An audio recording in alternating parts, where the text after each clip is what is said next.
Good morning, Xbox. Yes, good morning, everybody, and welcome to the 30th episode of Good Morning Xbox. I'm your host, Mr. Boom Boom Kaboom. It's Newf Nukem in the room. Just a heads up, Scrubners cannot be with us this morning.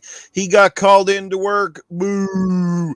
So he won't be here, but hey, we have an amazing panel as always. I'm going to introduce them right now, and then we'll jump straight into the topics. And again, hello to the chat. First off, we have the fantastic, the Enigma, known as CoolCat Terri, supporting her Ubisoft shirt, looking fantastic this morning. What's going on, Terri? Good welcome. Yes, I'm super excited. We're going to be talking about Ubisoft, which you guys know I love. So it should be a good show. We got some great topics. It will be indeed. To the dapper-looking young man over there with the Xbox green hat on this morning and a bit of a new look in the background, it's Axel1324. What's happening? Hey, good morning. Hey, I hope everybody's weekend was fantastic. Hope everybody got a lot of gaming in. But it's time to start your morning with us. And I'm ready to talk about these topics. We are. Speaking of a man who's always ready for the topics, yes, coming to us from a new and improved Cellblock 22, Eternal Shaddai in the house. What's going on, Shaddai? Good morning. This is your compatriot, Eternal Shaddai. I hope everybody had a great weekend. Oh, well, I speak for myself, and I'm having a pretty good weekend so far. I don't know about the rest of you guys and gals. Yes? Yeah, no? yeah. Hey. I'm just injured. I'm like, I don't know what to say. I'm injured. Right. You're injured from what?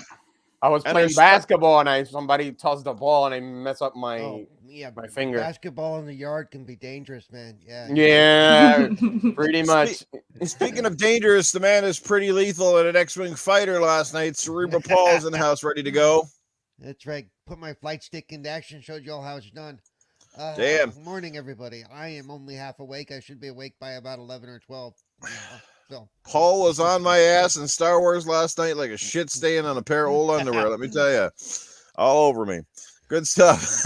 All right, we got a good, like I said, great panel, and we got some decent topics to get going this morning. Again, just a heads up and a shout out, I guess, to Jordy Tommy, aka again Pope Art. We can't appreciate him enough for being here with us last week. That was a great little interview, lots of inside knowledge and different things about what goes on in the process of being a graphic designer, making some fantastic products, and you're going to see a lot of those coming out very, very soon here that you'll be able to purchase for yourself if you haven't done so already. Big shout out to the chat. As always, our good friend Doggy Dog is here, and he comes in hot and heavy with the first super chat of the morning. It says, good morning, everyone. Congrats to 30 episodes. Oh my God, where does it go? Right, guys? 30 episodes. How do you guys feel like we're actually at that milestone already? It's nuts. I'm very surprised and happy, but going back, rewind it a little bit. So I'm barely waking up, eyes are barely open, and here comes Newf Nukem with the visual image of his underwear in the morning. That's not a good image. You should have. And I'm just like, oh God, what the heck? Oh my gosh. Okay, we spent 20 minutes discussing farts in a jar last night, so you know. What the hell are you guys doing on game night over there? All right. Yeah, game nights get pretty wild sometimes, no doubt about that. Yeah, we're trying to figure out how to monetize for this show. You know. Speaking of community game nights, I see our good brother, Your Wicked Hot, is in the chat. He was playing with us last night. Yes, on Gears of War. Great times last night, Hot. You played pretty damn well, my friend. Also, seeing in the chat is Lost Forever. Lost, I do apologize in advance. I was definitely taking it to you big time last night in Gears, and I feel bad. I think it was just by chance, but it just seemed like the poor guy, every time he started roadie running, he was running into my shotgun. So pretty crazy stuff. Gone Mad's here. Our Rob, what's going on, brother? Dre Venero, I think, is in the chat here. Graphic God, our brother Graphic God's hanging out with us this morning. What's going on? Apex is here as well. Hey, I finally see the Mag. Mag's in the chat. What's going on, Maggie? And Mag's up early for a Sunday. Holy crap. Yeah, it must be all the hate mail he's getting from that latest video he had. Oh, that's true. Well, he got a lot of laughs. He got some Pony They squat. got some fanboys up in arms. Let me tell The you. Pegasus squats took me out. Yeah, man. me too. I was just like, what the heck? Me too. You are a funny man, Mag. Thanks for the laughs, Hey, brother. Hope we keep them Mag, you coming. need to switch to a cross your heart bra, a little more support. You know, Yeah. you're looking a little saggy there. Yeah. Hey, Sean is in the chat. What's going on, Sean? Good to see you. Retro Nerd. How you doing, man? Good to see you as well.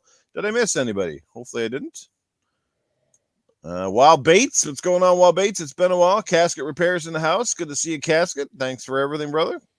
All righty. And yeah, I think that's it. Let's get right into it. And we're going to get Terri to start us off this morning because our first big topic, and it's at least it's one that's more on a positive note and kind of a cool thing, although you got that crowd that's obviously making out to be a bad thing again. Rainbow Six Extraction. If you happen to be a fan of Siege, you're probably going to like this game. However, it does appear to be quite a bit different. CoolCat Terri, can you give us a rundown of what's happening and what it means to have this game coming to Game Pass on day one? Okay, so Rainbow Six Extraction is like the only like major like studio game that's coming out this month that I was excited for. And I was getting ready to pre-order it because I always pre-order like the week before. And then they shot the news. Guess what? It's coming to Game Pass, and I had to do a double take because I'm like, wait a minute, Ubisoft games haven't been on Game Pass before, like fresh new releases. And I was like, what? and I was super excited. So Extraction, yeah, basically it's going to be similar to Siege, only in the fact that it's not going to be a PvP game. This one is all about being cooperative in a squad. You can play solo if you want, or you cooperative in a squad, and your job is to go in and extract other members who have been captured by like this alien, entity. I don't really think they're alien. I think they're just mutated something or other. We'll find out more as we play it. But you have to go save other members or go and try to find different things they could do so they could do more science stuff, and it's pretty cool. So I got to I got to actually play this game way back before they changed the name. And yeah, it's great. And that was back when it was still pretty rough, and it was already great. So I'm looking forward to seeing the finished product of this game. And oh my gosh, so for them putting it on Game Pass, like that's major because Ubisoft has been in the news quite a bit for them having issues with losing a lot of their workforce and things like that, which has definitely been dragging on a lot of their game production. And so putting it on Game Pass, it's great for the gamers because it's always a better deals for us if we can get access to these games right away and at a lower cost to us. And then for the company, I feel this is also a way for them to try to get more attention on the game because outside of like their other big titles, this one hasn't really been getting that much hype as let's say like Far Cry would. So this is a good way for them to try to draw in more of a player base as well to help them out because Ubisoft has been hurting in some areas, so this could definitely be a good thing for them. So this game, again, it's a PvE, and I could be wrong here, but I do believe you are fighting against an alien entity, and obviously, hence the name Extraction. It sounds like you're trying to escape from something, correct? Yes, I don't really think they're alien. I think they're just mutated because originally it was called Quarantine, some sort of bio something or other, like mess people up, and you have to go in, you have to wear like suits and stuff so you don't get contaminated. So they changed the name because the pandemic happened right at that moment. So they're like, well, this is insensitive. So they had to go and change it. But overall, so yeah, I don't think they're alien. I think something virus or something got out. It mutated people, and now they're trying to contain everything and stop it from spreading. And what I think is what's really going on. Okay. Let me ask you this. And there will be. Sorry, and there also will be crossover with Siege. So if you are a Siege fan, there will be crossover with the characters. Okay. So obviously, this is Ubisoft has been trying to start up their own subscription-based service. How do you think this kind of factors in on everything here? Do you think there's a potential partnership on the way between, Xbox and Ubisoft, much the way we saw EA and EA Play kind of come into the picture with Xbox as well on Game Pass? I definitely think so. Ubisoft Plus has been around for a good while now on PC. I'm not sure which is older, Ubisoft Plus or Game Pass, because they're both around that time. But it finally coming to Xbox is great, and it's kind of similar to how Game Pass works in its own right, where you get new releases, and then you get a huge library of like over 100 games, and then you get access to like all of like the DLC content and stuff add on too. So it's very similar to Game Pass, only it's just exclusive to Ubisoft titles. So I think they're gonna do what EA did. They're gonna keep it separate. Right. And then Xbox will later in tie them into the Game Pass service down the road. That's probably what will happen. And I wouldn't be surprised if Xbox, because they keep adding more of these subscription services. No, on PC, Ubisoft Plus is $15 for the minimum plan. So I think it would make sense at some point. Xbox is going to have to up the price if they keep adding all these subscription services, so they can kind of counteract. What I would envision would happen is they're going to probably do more of a tier where, because right now everybody pretty much just gets Ultimate. So I'm imagining there's going to be a lower tier that doesn't include the subscription services, so people can keep the low cost and just play the Xbox library. And then they'll probably change it for Ultimate will probably get the price increase, and that's where you'll be able to keep Ubisoft Plus if they add it, EA Play, and all the extra bonus stuff, and of course the PC library. My understanding is the Ubi stuff is going to be a separate charge. It's not actually going to be built into Game Pass like EA is. Yes, as of right now, but because EA said the same thing, that they're not coming to Game Pass, and then it did. So that's what I'm saying. As of right now, as far as we know, it's going to be separate. It has nothing to do with Game Pass at all. But that's not going to say that in a year from now they don't add it in there and then change the price of the subscription out for Game Pass as a whole. Okay. I would imagine if they did that at some point, Ultimate's going to increase in price because they keep getting all these subscription services, and then they'll just make a bottom tier without the subscription services for people who want to, keep a lower cost. That would be my idea of what they should do, at least. Well, that's a big thing, right? With great programs come great hits to the wallet. We're going to bring in the devil's advocate, Mr. Cerebral Paul. Paul, how do you feel about this? I mean, first of all, are you even excited for Rainbow Six Extraction? And what do you think this overall means? I've always looked forward to Extraction because I played it when it was part of Siege for a Halloween thing they did a couple of years ago. It's basically the same thing. The whole infected thing, which was really cool. I mean, it was one of the funner things that they had added to that game up to that point, actually. It was quite a change from the original, the Rainbow Six. It was fun to work together against the environment instead of against other players. And the hopefully she says she's played it in an early build.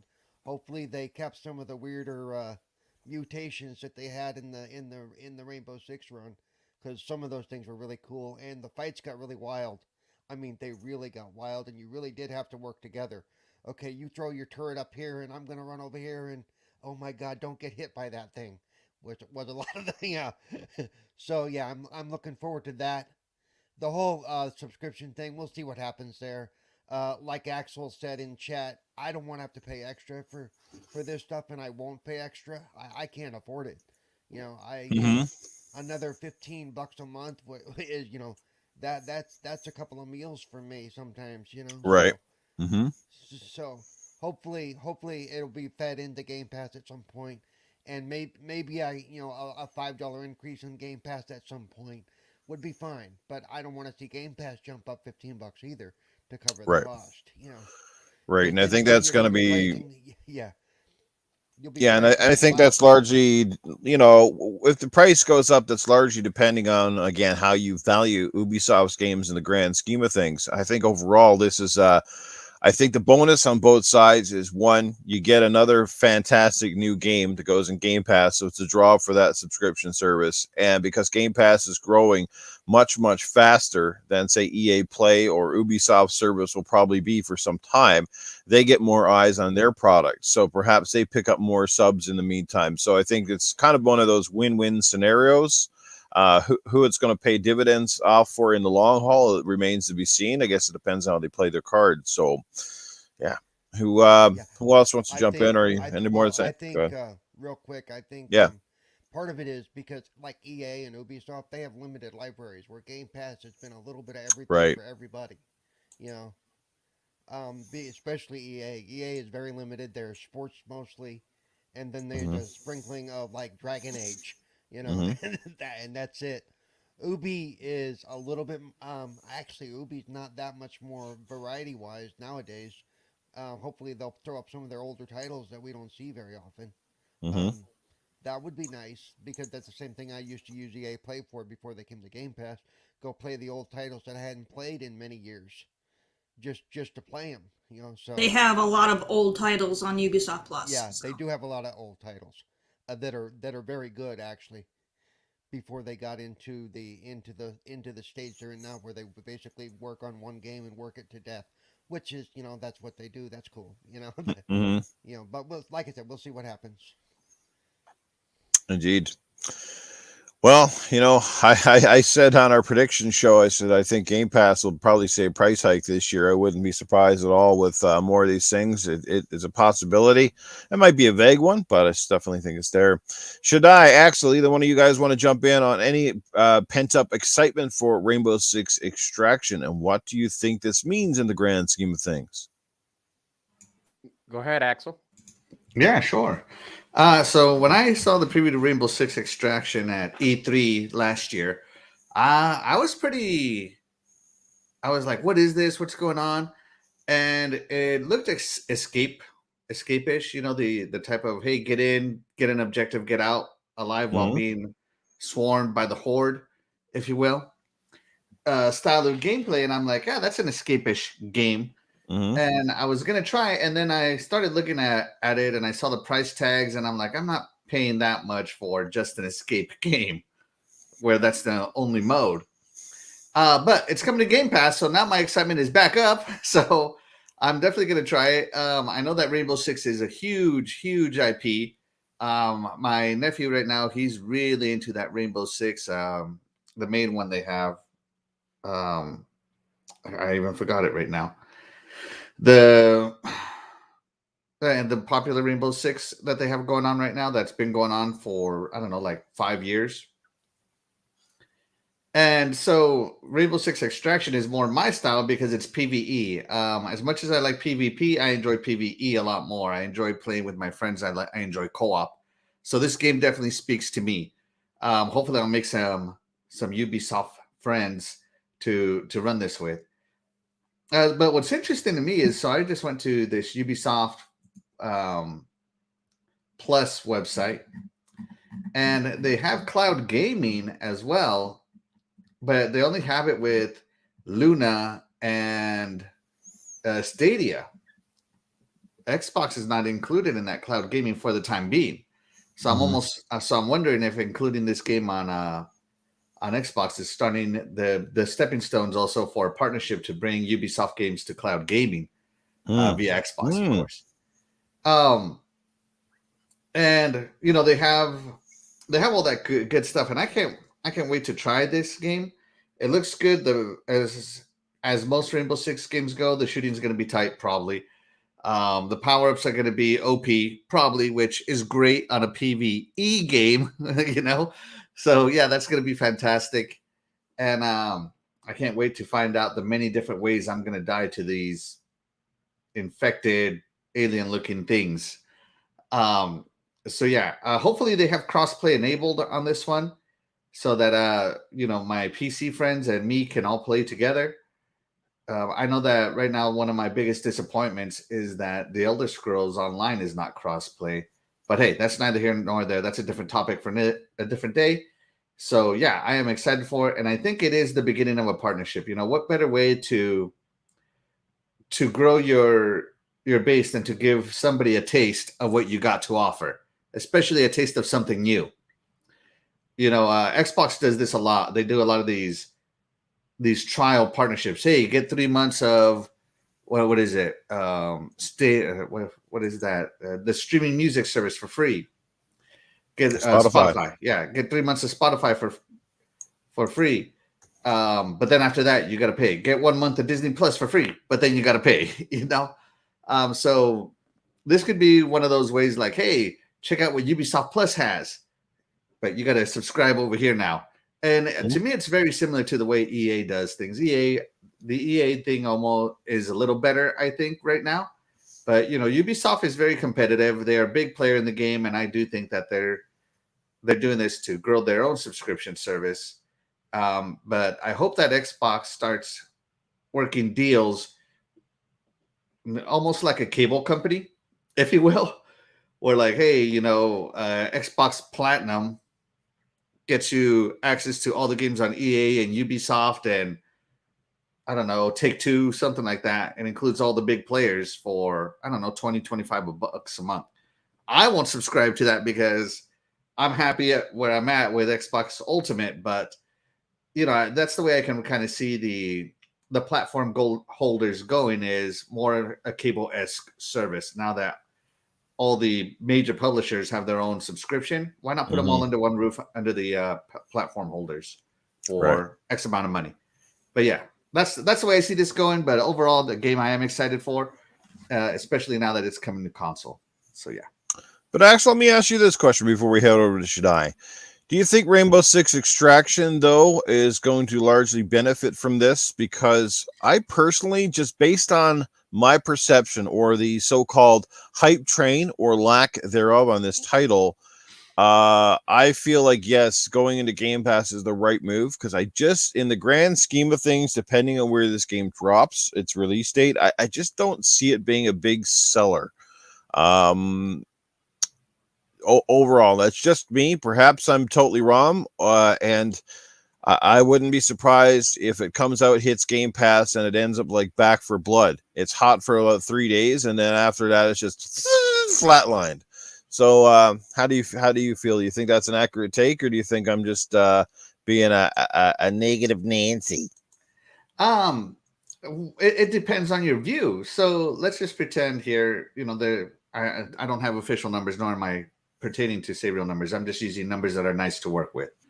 Let's just pretend that Game Pass has 20 million subscribers. Rainbow Six Extraction hits, 10 million subscribers are going to try it. Whether they try it for one match or a week, 10 million players are going to experience Rainbow Six Extraction. Out of those 10 million, let's pretend your retention rate is, I don't know, 20%, 2 million. Mm-hmm. So 2 million are going to keep playing this game and become hardcore or consistent Rainbow Six Extraction players. And out of those, let's pretend another 1 million are going to subscribe to Ubisoft. Mm-hmm. Another 1 million subscribers is a win for Ubisoft. Yeah. So is 1 million as big as 20 million? No. Is it flatline in comparison when you look at the chart? Yes. But is it bad? No, I don't think so. 1 million people is a lot of people. And, a million times what's Ubisoft Plus? $15 a month? Ubisoft just made $15 million a month for the foreseeable future, for 6 months or for, whatever. Yeah, and on Game Pass is like advertising essentially too, right? Yeah. So how do you look at it? Is it going to flatline in comparison? Yes. Does that mean that it's failed? No, I don't think so. And I think that's the glory of Game Pass, is that Game Pass has such a big player pool. And I know it's more than, I'm not going to say I know. I have a strong feeling that it's more than 20 million players. And if even half of those players try it, and Ubisoft gets 1% of those players to subscribe to Ubisoft Plus, hey, that's money in their pocket that they probably would have never gotten. Because Ubisoft Plus was only available on PC. Yeah. So bringing Extraction to Game Pass is a good way to start hot and heavy on your console subscribers. You know what I mean? Yeah. So welcome back, Paul. Hopefully I'm louder now. Wow, here you go. Good. That's what I wanted to do. I wanted to blow your ears out. That's what you get. Tell me I'm quiet again. Go ahead. I dare you. Can you go ahead and just start yelling a little? I just want to hear the noise break a little more. Awesome. Good. No, you're way better there now, Paul. Whatever you did, it's 100 times better. Beat Windows into submission. All righty, let's head over and catch Eternal Shaddai's thoughts on the matter before I give you my 2 cents worth. Eternal, where does this game fall in on your radar, and how do you feel it's going to? This is a good move for Game Pass and for Ubisoft. I haven't played Rainbow's Six Siege for quite some time since it was released in a bad stage, and since then, a lot of common sense. A lot of games have been released, and that kind of end up in my backlog, anyways. Until this day, it is a good move. It's more of a marketing deal thing between Microsoft and Ubisoft to see where it goes. And when I saw that it's not gonna be like I could call it probably side by side or anything like that, like they did with EA at the beginning of the new gen console, that they added pretty much Game Pass and EA, to attract more people. Right. For that one, for Ubisoft, I wouldn't pay extra like everybody else is saying in here, except Terry. I wouldn't pay extra because the thing is that right now we have Game Pass. That itself has a lot of games. Ubisoft right now, just because they have that extension, I see it more as a DLC. Unless if they add, let's say, Beyond Good and Evil 2 and a new Splinter Cell, it will attract a lot of people. I could say that it will interest me like that, but as of right now, what else are you going to be playing on the Ubisoft other than Assassin's Creed or Rayman Legends and all that? Right now, it's not. I'm not interested, and plus, a lot of the studios are creating their own subscription. Like I was looking at my computer, and I'm like, I remember this during the E3, the what is it called, Devolver Digital with their Devolver Max Pass. So now everybody's creating, their own subscription. Now you're making people decide right now which one is gonna fit you the most, which one is gonna interest you. Because right now you're gonna have the Game Pass, you're gonna have the Ubisoft, the Devolver when it hits on the Xbox console, whenever it feels like it. So now everybody's creating their own subscription. Does it sound familiar? HBO, yeah, pretty much. Netflix. Yeah, I mean, yeah, a lot. Yeah, Disney. Everybody's trying to get their hands on that pie. So. So what you have to do is everybody in the family subscribe to one service and share the passwords. No, and the problem is let's give it a thought, and I wouldn't be surprised. Let's say Capcom creates their own. That means for me that will eclipse all of it because Capcom have a lot of really good IPs compared to Ubisoft. You know what I mean? So it will eclipse Ubisoft on that end. But right now, when it comes to Extraction itself, it's just a marketing deal before it heads back to Ubisoft. That's more, like I said, that's more like a horde mode. That's the way I saw it when I saw the trailer. But right now, it does not interest me, even though it does have a really good, a really high fan base when it comes to Siege. It's really big, but no, I will pass on that one. But it's just more of a marketing strategy deal. Right. That's the way I see it. Okay, I gotta ask Terry because I didn't come around till season 3 of Siege. When Siege launched, did it have issues? I think it did, but I don't remember them. They weren't anything that I can remember. I played it when it came out, and I had a lot of fun with it. But I mean, I had server crashes like here and there. That I guess. See, I don't. That kind of stuff doesn't bug me. I expect stuff like that when any multiplayer game launches. Right. Yeah. Yeah, that's how I have plenty. I can't really remember any like severe issues outside of they had to make changes because gamers were ruining the experience. Yeah. Team killing and stuff. But other than that, I can't really remember anything that was like, oh man, this game's broken. It's a piece of crap. Yeah, I don't remember that at all for Siege. Yeah. Okay, well, I'll come in and I'll give my quick 2 cents worth on it. I don't have a lot to say, but I mean, obviously, I think this is good news for Ubisoft. It's great for Xbox. Again, it's a win-win. It's promotion on both sides. Both people are trying to sell the service. It helps Xbox to have a new hot commodity game like that, something that has obviously instant name recognition, and drop it into the service on day one. Um, for Ubisoft, like I said, if they are trying to get more eyes on the prize, get people into their ecosystem, sure, that definitely makes sense. And it's a smaller title in the grand scheme of Ubisoft things.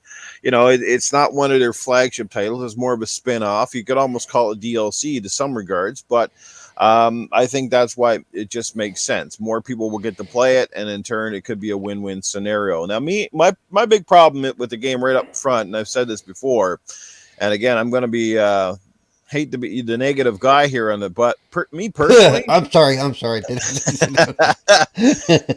personally, I got a problem with it right from the get go. And I'm not talking about it coming to Game Pass, but my problem off the bat is it's Rainbow Six. How in the hell is Rainbow Six now about getting to the point where it's a PvE and it's about fighting laboratory rejects or aliens or any other thing of that sort?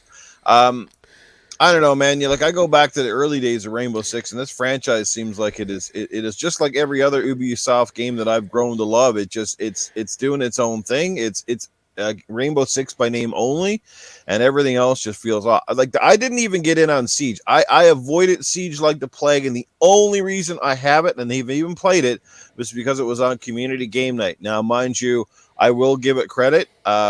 I like the game, like Rainbow Six Siege. I like it. It's not bad at all, but still, it to me, it's not even close to the Rainbow Six Vegas games we had on the 360.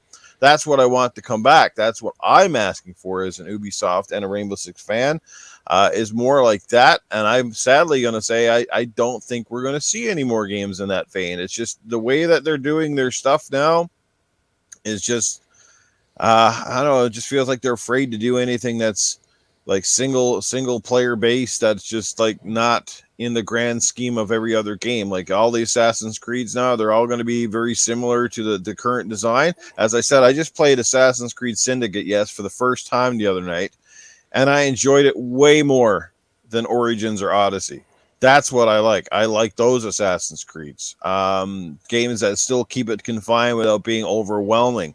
That's where I feel like Assassin's Creed's gone. Not to mention you're making so many of these damn games that they just start to lose their luster, so to speak. There's, you can't build up demand for it. Now, I could be wrong. Again, I'm being the negative Nancy, as they say over here. Sure, Extraction's coming to Game Pass, and I'm probably going to give it a shot because I'm sure a lot of my friends will be playing it for all of 20 minutes. So maybe I'll jump on that boat and give it a shot. But I'm not exactly excited about it, if that makes any sense at all. I just, when I want Rainbow Six or want my Splinter Cells, I want my traditional way, but I mean, at the same time, I suppose, sometimes it's you can't crucify everything until you tried it, because I mean, hey, even Halo Infinite, I gotta admit, turned out to be better than I thought with its open world aspect. Mind you, I still prefer traditional Halo over the new way of going any day of the week. But it is what it is, and maybe that's the only kind of Halo we see from here on out. I don't know, but either which way, just back on topic, I think it's great for Ubisoft, great for this game. And hopefully it's going to be a ton of fun. Hopefully it's well done. I'm pretty sure it will be. I mean, Ubisoft stuff is pretty decent that way. Yeah, I don't know. That's where I sit on it. So I will say there's one mechanic that Ubisoft I wish they would put in their other games, and I wish other shooters would use it as well. The lean mechanic to look around corners and stuff is awesome. And I really wish more games would add that in, because that is a nice mechanic. Yeah. To be able to peek around corners and take your shots and stuff. Depends on who you ask, because in the grand scheme of things, Well, just because you're really bad at it, that doesn't mean it's bad.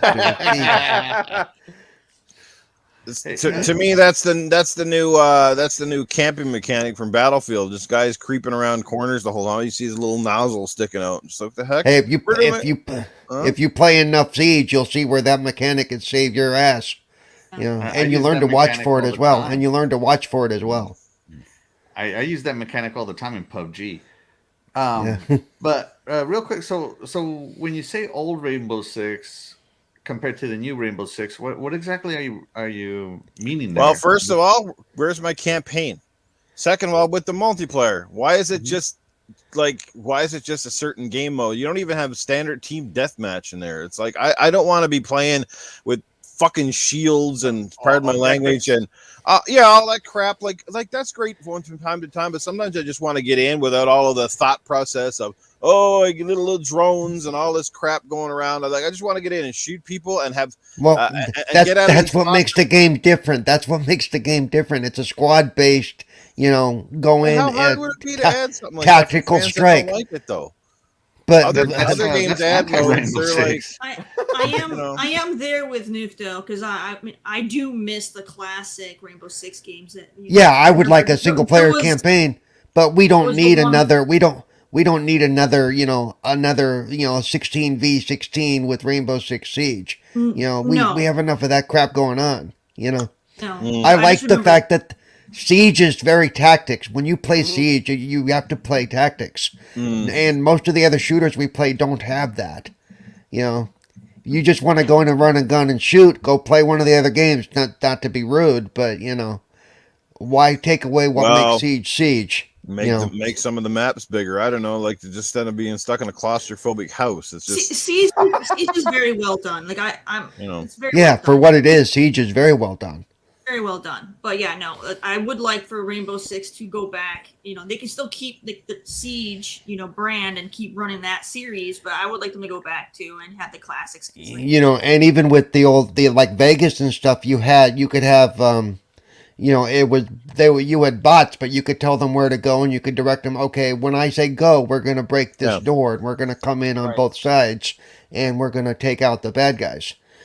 I do miss that. This has been a constant thing for me in recent times, especially. Games like Gears 5, in my opinion, were underrated and underappreciated. With Gears 5, you got a campaign, single player, campaign co-op. You got the multiplayer. Horde.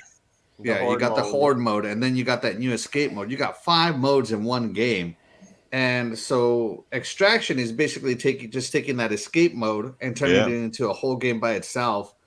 And for bang for my buck, this is why I wasn't going to buy it. It wasn't worth it, in my opinion, when to me, Gears 5 is the most complete game to have come out in the last 5 years, right? As far as catering to a wide audience. Totally right. On Gears 5, I'm a Horde mode guy. That's just what I play. That's what I like to play. That's where I specialize at. Do I play the other modes too? Sure. Every now and again, I'll go and get my butt handed to me on PvP or, try to do an escape run with my friends when I need to change a pace. And I've played the campaign at least 3 times already.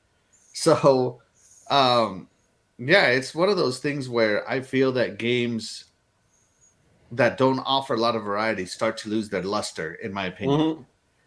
So when you only have one game mode, you're only catering to one audience and you're kind of limiting your market penetration, if you will. And that just bothers me. I don't want to pay, before this was coming, I can already tell you the game was going to be $60 for one mode. That's not me. That's not what I paid for.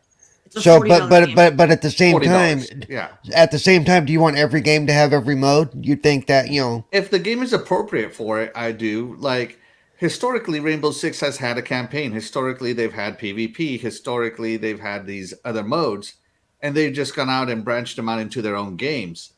So, do I think that Rainbow Six Vegas 2 was a terrible game? No, that was a fantastic game, right? And it had modes.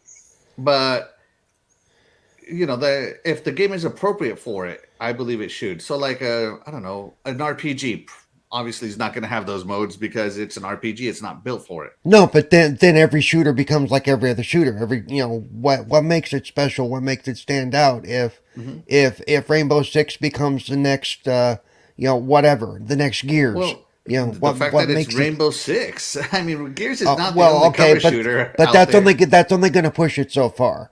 You have to have something. You have to in today's market where it's saturated. You have to have something that's going to draw people in. And if they want to focus, And if they want to focus on 1 or 2 modes, to me, that's a better thing than trying to spread their talent over 5 or 6 different modes. Okay. Yeah, but I think we got to stop being so laxy daisy or a little bit accepting of just No, whatever. I'm not saying there's not a middle ground. I'm just saying that I don't No. want to see every game become the next Gears or every game become the No. next Halo, because that's not, no. But when you got companies out there clearly giving you maximum value for the buck and still putting out quality, and other people are just taking it's like, for whatever reason, it feels but isn't that the same issue we're having on the other side? Well, this is just a clone of that. This is just a clone of that. This is just a clone of that. So you're almost arguing at it from both sides. Well, that's already happening, because what's going on right now is the bigger companies are looking at the free-to-play crap that seems to be lighting the world on fire, and instead of making a full-fledged game, they go, you know what, we spend too much money to make campaigns, so let's just throw out our multiplayer. And if we recall do we remember how Paul feels about that? I don't like that. Battlefield, like, F off. I'm glad your game is tanking right now and it's selling for $30 on the friggin'. You deserve it. You deserve it, man. You heard it right here. I'm getting mad because I wanted to buy Battlefield when they said it was going back to like modern day shit. And then they come up and pull that crap, and you spent extra years in development, and then come out with a game that's broken as ass. Doesn't look much better than the last Battlefield, and it's supposed to be this quote unquote next gen experience. Oh, you added 128 players. Yeah, that's another 120 I can't see shooting me because they're off like 500 miles in the distance. Picking you off with sniper rifles and crap, and it's just like, I quit, man. I played that beta and I was out like in 20 minutes. I was like, no, this is crap. You guys are never going to beat Call of Duty if you don't change something up, man. Well, and the Destructibles, they promised us Destructibles, and where's that? I added a tornado. Let's go buy this game. But that brings to the point, right? Battlefield and Call of Duty are very similar games, very similar. But Call of Duty does Call of Duty and Battlefield does Call of Duty. The thing is, Call of Duty never strays from the formula that makes it a winner. That's the thing. That's you copy and paste all you want, but when they found their formula in the early days, and the thing is, they just kept putting a new Christmas wrapper on it, right?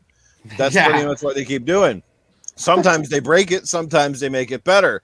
Obviously, the Warzone is a product of, again, the current environment that they're in, where this battle royale crap seems to have taken the world by storm, and they found another way to try to make money by basically giving you a free mode and then still selling people a $80 game wrapped up in another prize package. And Battlefield tries to nail a few things, and then they stray away from it. And then honestly, the last time Battlefield was really good, it was called Medal of Honor from 2010, when they put DICE put a little multiplayer onto a not Medal of Honor, but Bat Company. What happened with that?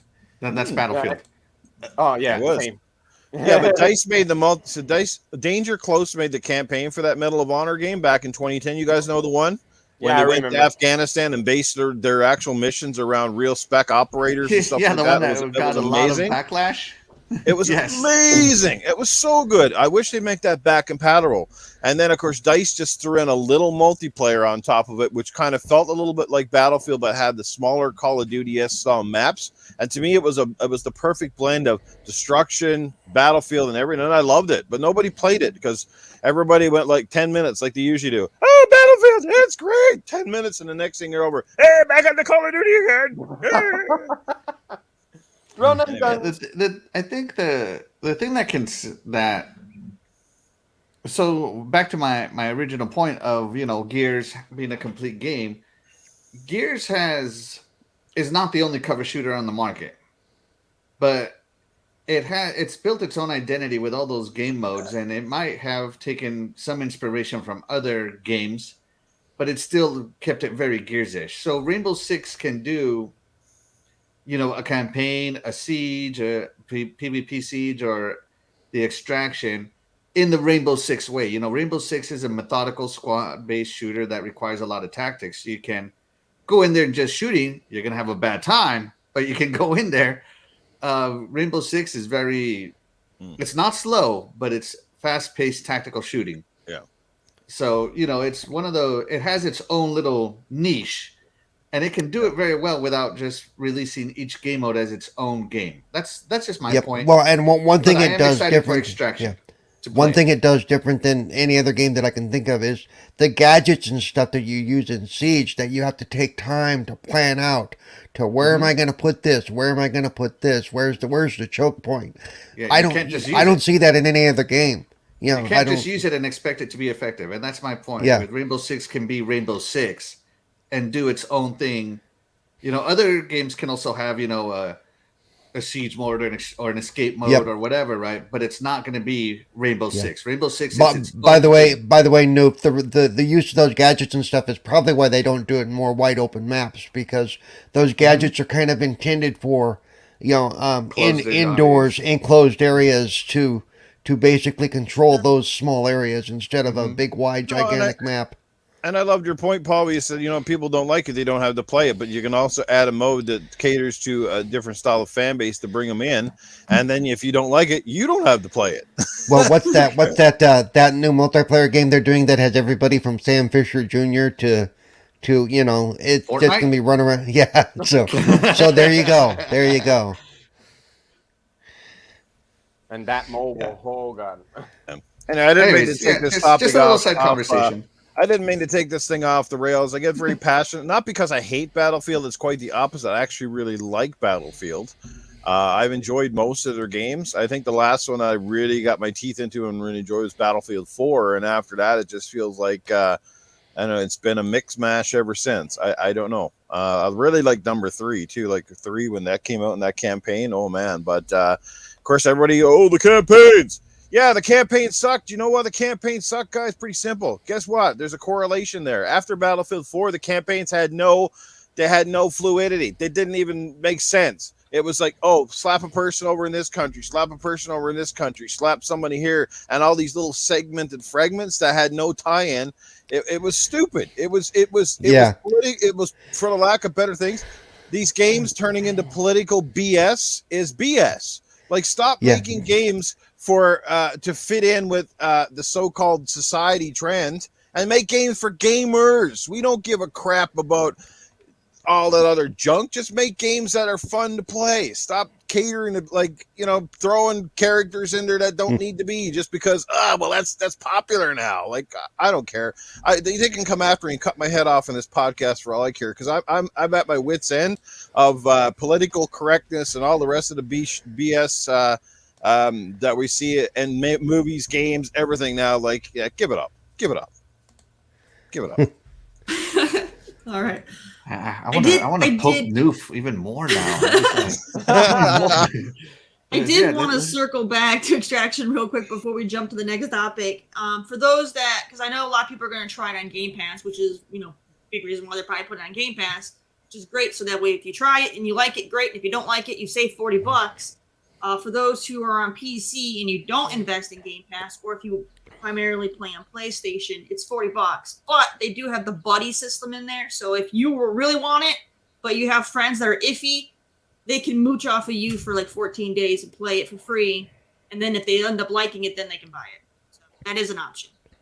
And that's a pretty good option.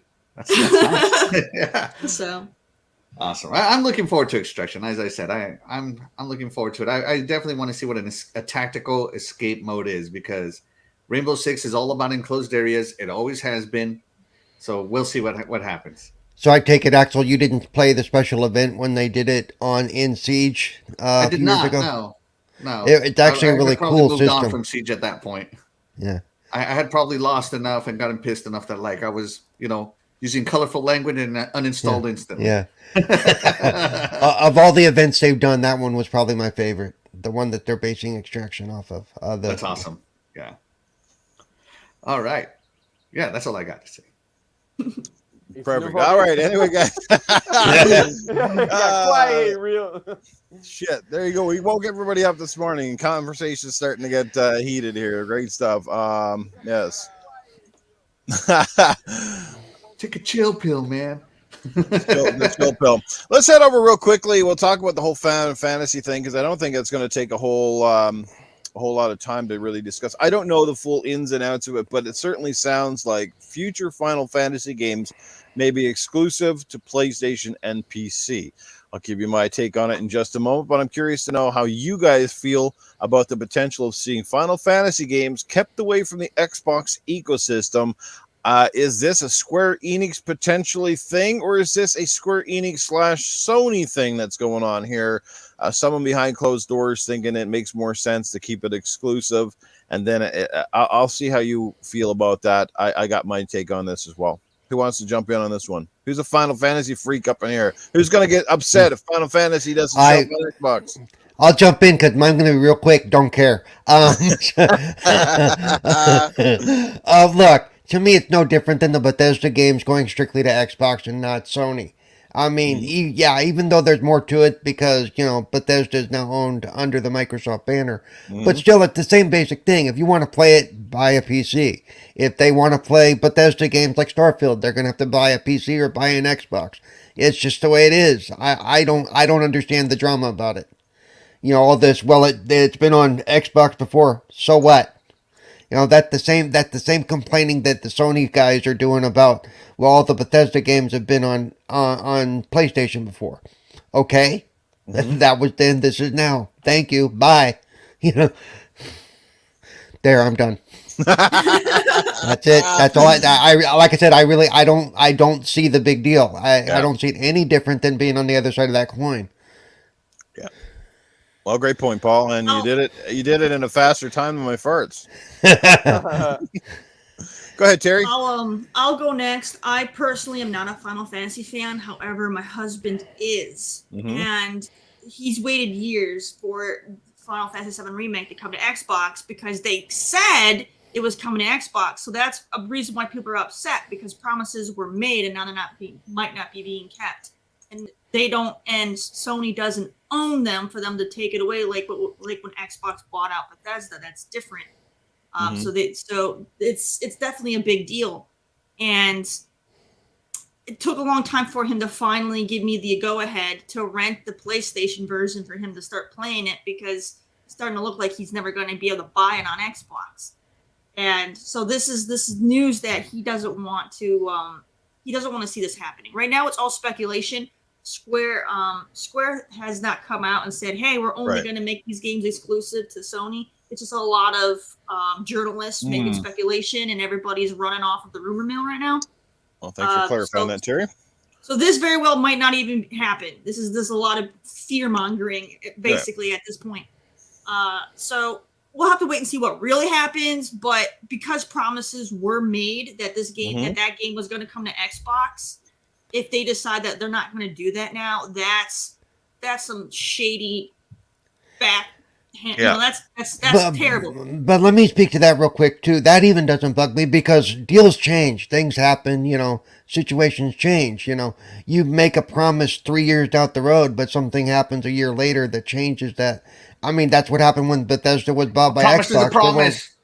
There were a lot of promises made that we're not talking about politicians here. We're talking about companies that have contracts and things come up and things change. So. For a promise or saying this is going to come here and it ends up not coming there, to Gaming After Dark, it's no sweat off my balls. It really isn't. I mean, stuff happens. We don't know all the if it does happen, we don't know all the behind the doors inner workings of what caused that to happen. Yeah. So I agree. We don't know what's going on, behind the scenes. Right. But I mean, yeah. Things have changed. The exclusivity deal that they had with Sony ended, and then it never came, and then it didn't do anything putting it to Xbox. So why not? I mean, they haven't come forward and saying they extended the exclusivity deal. So why are they just sitting on it? Why are they not bringing it over? Wasn't Square Enix on bankruptcy a long time ago, and Sony kind of let them go? If I'm not mistaken, I think you're thinking quite a long time ago. Yeah, pretty much. I think you're thinking way back when Squaresoft and who they merged with when they had their merger, and then they became Square Enix. Yeah. Yeah. So Maybe that, but that was like ages ago. Like I don't even remember SquareSoft was like what back in like PS1, PS2 days. Like, I don't even, that was a long time ago. No, I know it was something like that I read a long time ago, and I'm very surprised that they're going back to Square Enix after they did they had a lot of successes and all that. Actually, Doggy in chat, to be precise, Bethesda honored their contracts that they already had signed and inked with Sony. And that may not be the case with Final Fantasy if it comes to be true. There may not have been no signed contract with finalized contract with Microsoft or Xbox at this point. And we don't know. And with that, actually lets you know the difference between what Microsoft did against Sony. They like to honor their contract, and Sony is like, you know what? I care less about Xbox. Well, no, they didn't. They didn't say. They have not said that. There's nothing to indicate that they have a standing contract with Xbox. Well, that's what it seems like. They don't want to honor. They don't want to honor whatever it is. Honor what? Honor what? Honor some game guy saying it's coming to Xbox, but they don't have a contract. There's nothing to honor there. Right. But but Final Fantasy is really well known for a lot of people in general. Well, okay. Just because they don't have a PlayStation and everybody's on Xbox, they do have Final Fantasy fans too. Right. That's the way I see it. Okay. Who hasn't had a chance to speak? Because I've kind of lost train of thought. I've been in the chat here interacting. Because you just do whatever therapy you need to do. Oh, I probably need a lot of therapy. Don't worry about that. So when I think of Final Fantasy, I always think exclusive to a system. Final Fantasy has very rarely been multi-plat. You think of the original Final Fantasies, they were Nintendo exclusives for no reason. You think of Final Fantasy VII moving forward, they were PlayStation exclusives for no reason. Nobody paid Square to be exclusive then. They just focus on one platform. This is traditional Final Fantasy Square style. I believe it was Final Fantasy 12 that finally came to Xbox. And, when you look at something like Final Fantasy 14, it's mostly on the PC. Yeah, it has some PlayStation players, but I don't know a single one that plays it on PlayStation. Everybody plays on PC as far as I know, from people I know personally. So Final Fantasy has always been a one-system game. And unfortunately, it's never been a true Xbox game. It's always been an Xbox port. And I'm sure Xbox paid for those ports.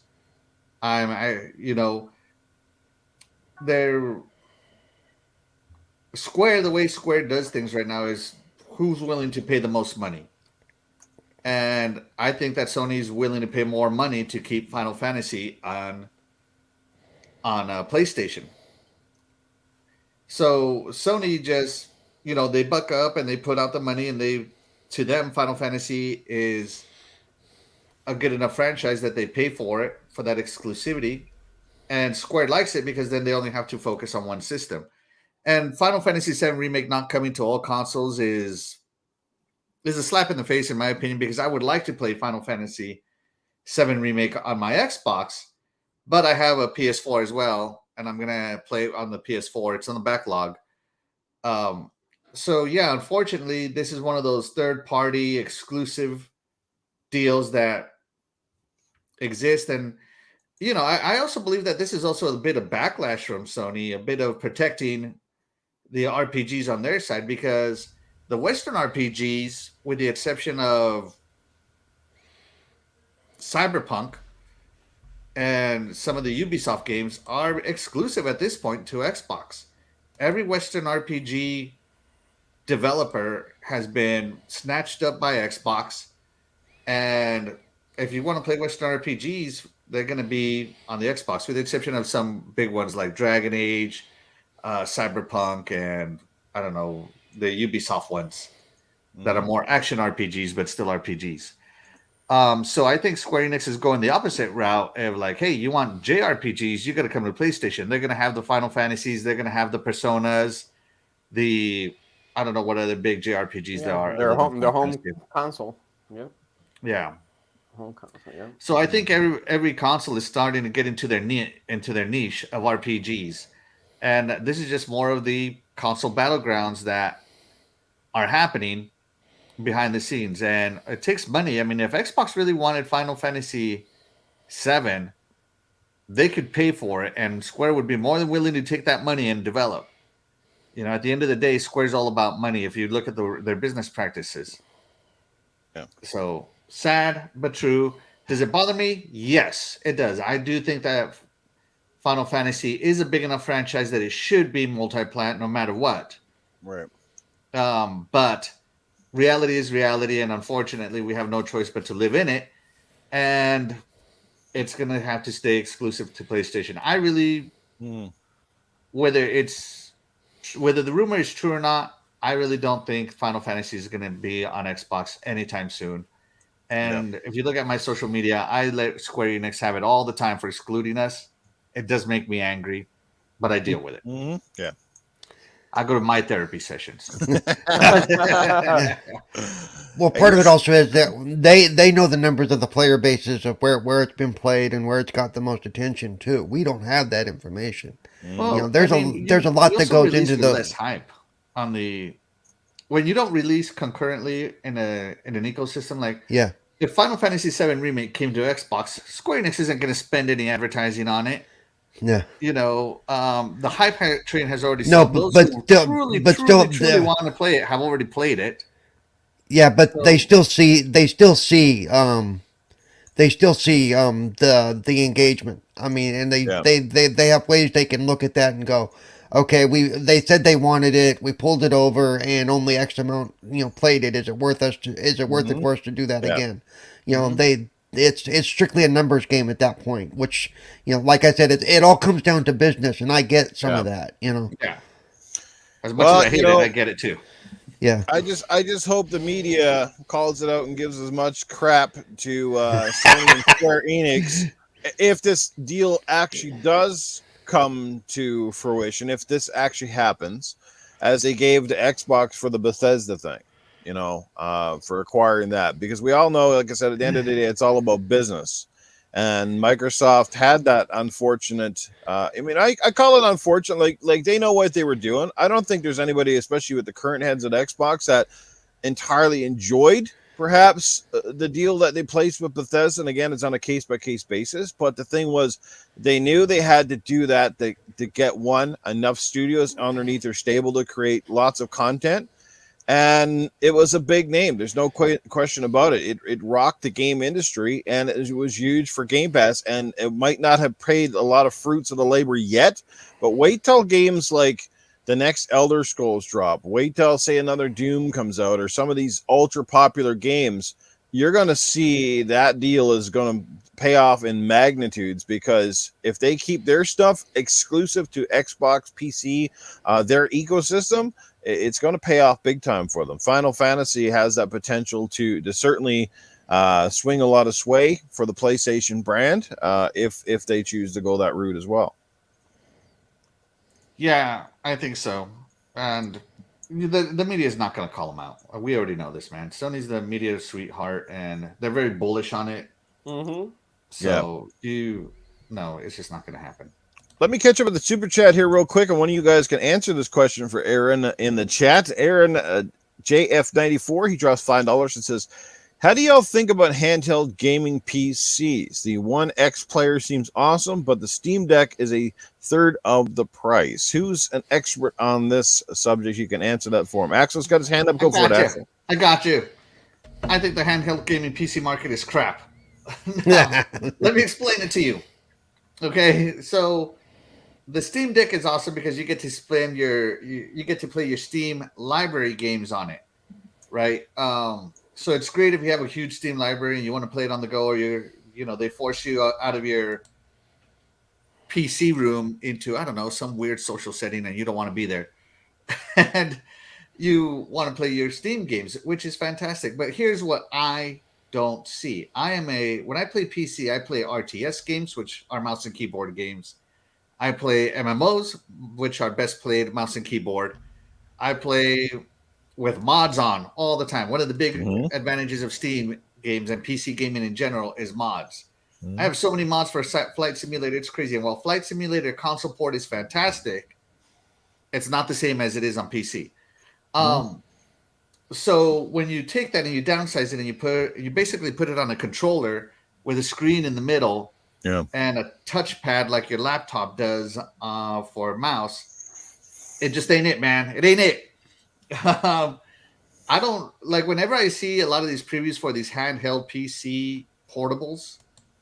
I never see anybody playing some RTS. Nobody's playing StarCraft on it. Nobody's playing, a lot of these, What a Total rough War. craft. Yeah, war stuff. Nobody's playing a lot of these things that are hard to port and have never truly been ported well to controllers. They're playing all the, hit A to jump, B to attack games, So I'm unconvinced because nobody has shown me that they can do proper mouse like controls on the PC market, on the PC handhelds, personally. There you go. Yeah. But if I did get one, I would totally choose the Steam Deck. Third of the price, get to play all your Steam library. That's where I get all my PC games from. So, yeah. Eternal Shaddai. Where do you fall in on the whole subject? Are you disappointed? Are you about ready to cry if Final Fantasy does not show up on an Xbox platform? Well, actually, I'm a really Final Fantasy fan, but as I tried the Western RPGs, I'm actually leaning more towards the Western RPG. So if anything happens between the Square and Sony, for me, it doesn't do anything, honestly, because, like I said, I'm so used to now the Western RPGs, and it has more. Like, I guess it got more value than Final Fantasy because I beat 15, but it kind of, I don't know, it just felt kind of flat. And for some reason, it's good, but it kind of felt flat. But actually, if you want to compare it, Final Fantasy, that one with, let's say, Mass Effect or anything like that, is night and day. It has more value. So right now, it shouldn't make too much of an impact for that. It's just Final Fantasy fans are upset for that. That's pretty much it. Now, if they're trying to add, let's say like all Dragon Quest or anything that is Hitman or whatever Square Enix have, that's a whole different story. Wait! Did you just say that Final Fantasy is better than Mass Effect? Get him out of here! Just go. Run away. He didn't say that. It is better. I didn't say that. Okay. I didn't say they're trying to twist it. I had my finger on the button. He's trying to poke me. He's trying to poke me. Shaddai has seen the light. He's coming over to the Western RPGs. I know. If Tomb Raider goes exclusive to not Xbox, you're gonna see me rage because I love me some Tomb Raider, especially the new remakes. Oh yeah, I definitely. If I lose Tomb Raider, I'm gonna be furious. I might burn down a building with the. It doesn't even have to be Square Enix. I would just burn down a Square building. Guys, at the end of the day, our friend in the chat, Lost Forever, he sums it up perfectly. I own all the consoles. This really isn't a big deal, and I think that's the thing that people have. A lot of us are multi-console owners, multi-platforms. So how much as a big deal? Really, in the grand scheme of things, it's as long as you get to play the game. If you are into a one console ecosystem, that's all you can afford, or that's all you choose to do, for whatever be the reason, then all I can say is my heart goes out to you, because that's a rough ecosystem to be in. That's what I'm saying. Not everybody have that type of money like that. So yeah. No, you're right. Totally you're right. You're right. You're totally right. And to go out and buy, say, a $300 or $400 console to play one particular game only seems like, that doesn't seem economical to me. I mean, some people do. Some people literally do run out and buy a console and play 1, 2, 3 games on it, maybe the whole generation. Heck, a lot of the sports people do that. They run out and buy it for FIFA and Call of Duty, and that's all they ever play. Like they buy nothing else. It's like craziness, but. Go ahead, Shaddai. I didn't mean to jump in. Go ahead. Only plays Final Fantasy 14. That's all he plays. So that's the online, right? Can't be underestimated how big it is. Yeah.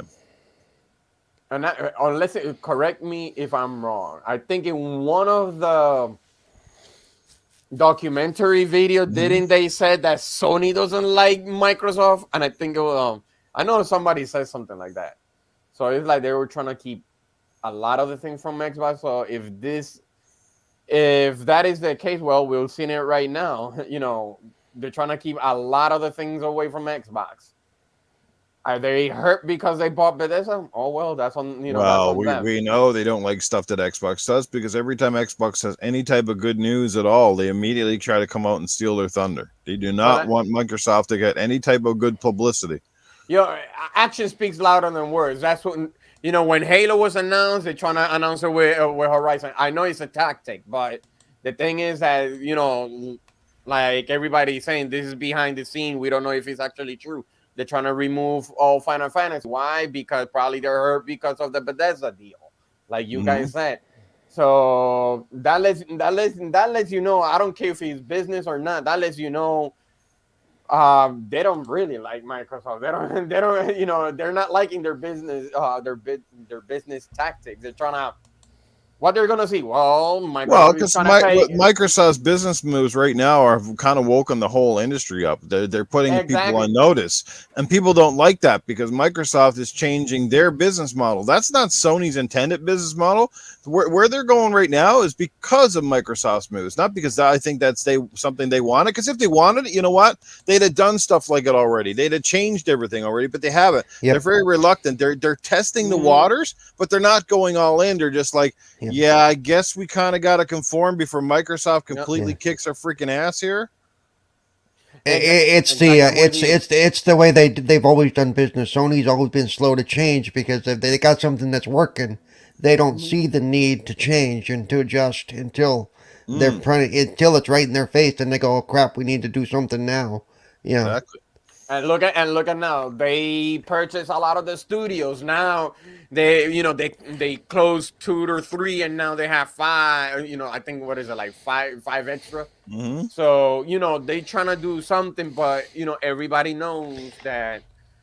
And I don't think that's about we hate Microsoft. That's more to Sony. It's more about just business. To the fanboys, it's we hate Microsoft, but to the actual corporation, it's more about surviving in the business. Yeah. But imagine that, like everybody will see Microsoft now is buying everything. So pretty much, they're gonna see like, okay, Sony will not have anything because Microsoft bought all of them. So that's how in general for people will see it. But yeah. I mean, personally, if it does happen, if it comes to fruition, it's not a big deal for me because personally, one, I'm not a big Final Fantasy fan, never been. The actually only 2 Final Fantasy games I've ever purchased was Final Fantasy 15 because they switched it to more of a Western style action-based RPG as opposed to the traditional more turn-based stuff, which I absolutely cannot stand turn-based RPGs. I avoid them like the plague. And second of all, like I have PlayStations anyway, so if it goes exclusive, I'm going to be able to play those games on my PlayStation. And I went out and bought Final Fantasy VII Remake simply for that. I do feel very bad for people that were waiting for it to come to Xbox, considering they showed it off on their stage and said it was coming, and here we are now, almost 2 years later, and the game still isn't out. Yeah, people have pre-orders. That to me, that's not right. That's not right. And if Sony pulled out the rug at the last minute to change that deal, I think that's super dirty. I mean, we get timed exclusives. Xbox did it even with Square Enix and Tomb Raider. And of course, the world went on fire. Remember that? Like, nobody can forget the outrage when Rise of the Tomb Raider was like, oh, it's going exclusive to Xbox. and of course, the guys the media couldn't even wait for the dudes to get off stage. But it's come to PlayStation, right? But it's coming to PlayStation, right? And the guys are like, oh, for fuck's sakes. Yes, it'll come there in a year. That's pretty much how it went. It was like the whole media just went absolutely berserk because they were, oh my god, Tomb Raider is going to be exclusive on Xbox. Like, holy, imagine if. And then of course the game automatically went from being Tomb Raider's amazing to Tomb Raider's washed up. It's absolutely dog crap. Blah, blah, blah. You gotta love how this community goes. Until the exclusivity deal ran out, and they're like, "Oh yeah, this game's amazing again." It's like, they're doing the same thing with Starfield. They're still the fastest out there that swear to God, Starfield is going to PlayStation at some point. We're like, okay, sure, yeah. Yeah. Bethesda was amazing until they went exclusive to Xbox, and all their stuff sucks apparently. Yeah. That's what I'm saying. Oh, I they don't- haven't made a good game in years. Ah. Yeah. Fallout 76, the server sucks. Well, it does. So All right. Any final thoughts on Final Fantasy, which I find is the most weird name in the industry because it's never final. Yeah. We're up to like Never. 15, 16 games. in yeah, I now. know. Like, I know. oh boy, the irony. I'm waiting for the Final Fantasy. No, really, this time we mean it. Yeah. This time we meet it edition. Somebody dies and the game is over. Well, crap. do you know how Final Fantasy was named Final Fantasy? Go ahead, Because it tell was us. like his. Okay, never mind. I know the story though. Oh, you do? Okay. Yeah. So long story short, apparently Square was making a game and they didn't have enough money and had not made enough success to continue as a company. So this was going to be their final game, Final Fantasy on the NES. So that's what they called it, Final Fantasy. And it turned out to be a hit. So now that's why it's called Final Fantasy. It was But, that's actually just the guy. Super It was simplified. It was actually the guy who developed the game. He had a whole bunch of other games before, and they all flopped. Tanked. Like they all tanked. So this was his last game, and then he said if this one didn't succeed, he was going to stop being a game dev, and then took off.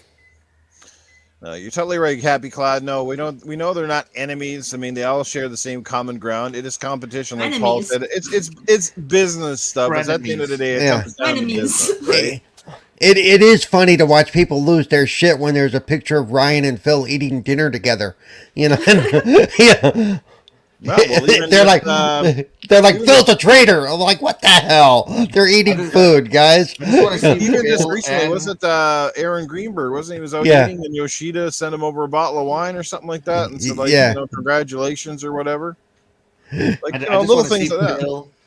Phil and Ryan eating a wrap together. Yeah. That was it's a rap meme could just come up all over and over again. That's what they would be. Shout out to the chat real quick before we bring in CoolCat Terri in the indie spotlight because we got amazing people in the chat, including our good friends Jago Kukin, yes, from the Retro Renegades. And speaking of Renegades, yes, 108 Dragons TV, our good brother Lemon is also in the chat this morning. What's happening, Lemon? Doggy Dog still hanging out with us as always. And we've got Sean in the chat, Mr. Kima, Happy Cloud Gamer. Who else we got going on here this morning? Hey, I don't see one of our favorites here all the time. The one that Paul likes to introduce. He's not. Nope, he's not. I haven't seen him this morning. I'm going to give him crap next week because I will remember that he didn't show up. So yeah. Mrs. Titan Drago in the chat. Princess Zelda's here. What's going on, Princess Zelda? Good to see you. Happy that you could be here with us. And Crispy Rambo hanging out here as well this morning. And so on and so forth. Yeah, great crew up in the chat. And now it is time. Splendiferous is here. What's going on? Now it is time to get to the indie spotlight. So let's bring this up. All Here right. we go, Terri. I am super excited to show you guys this game. I played it back when it was like early access when they didn't have the whole game released yet, and it's very well done. And this is going to be a game that pays tribute to a fan favorite from back on the PlayStation 2 days. So shout out to everybody in the chat who had a PlayStation 2. You're probably going to recognize what this game pays tribute to once I show the trailer, and I hope you get excited because it's a very well done tribute to that. So let me show you guys the video.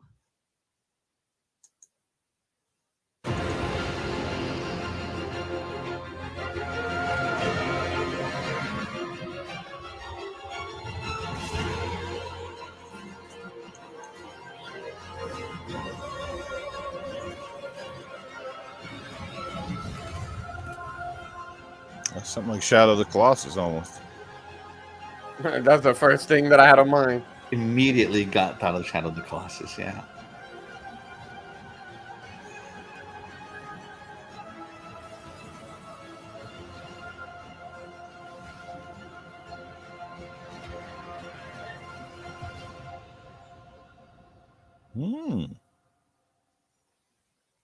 All right, pray for the gods. Now, keep in mind that when you search for this game, when you look for the word pray, you actually have to put an A in front of the E to find it, because Bethesda threw in a lawsuit against them for using the word pray.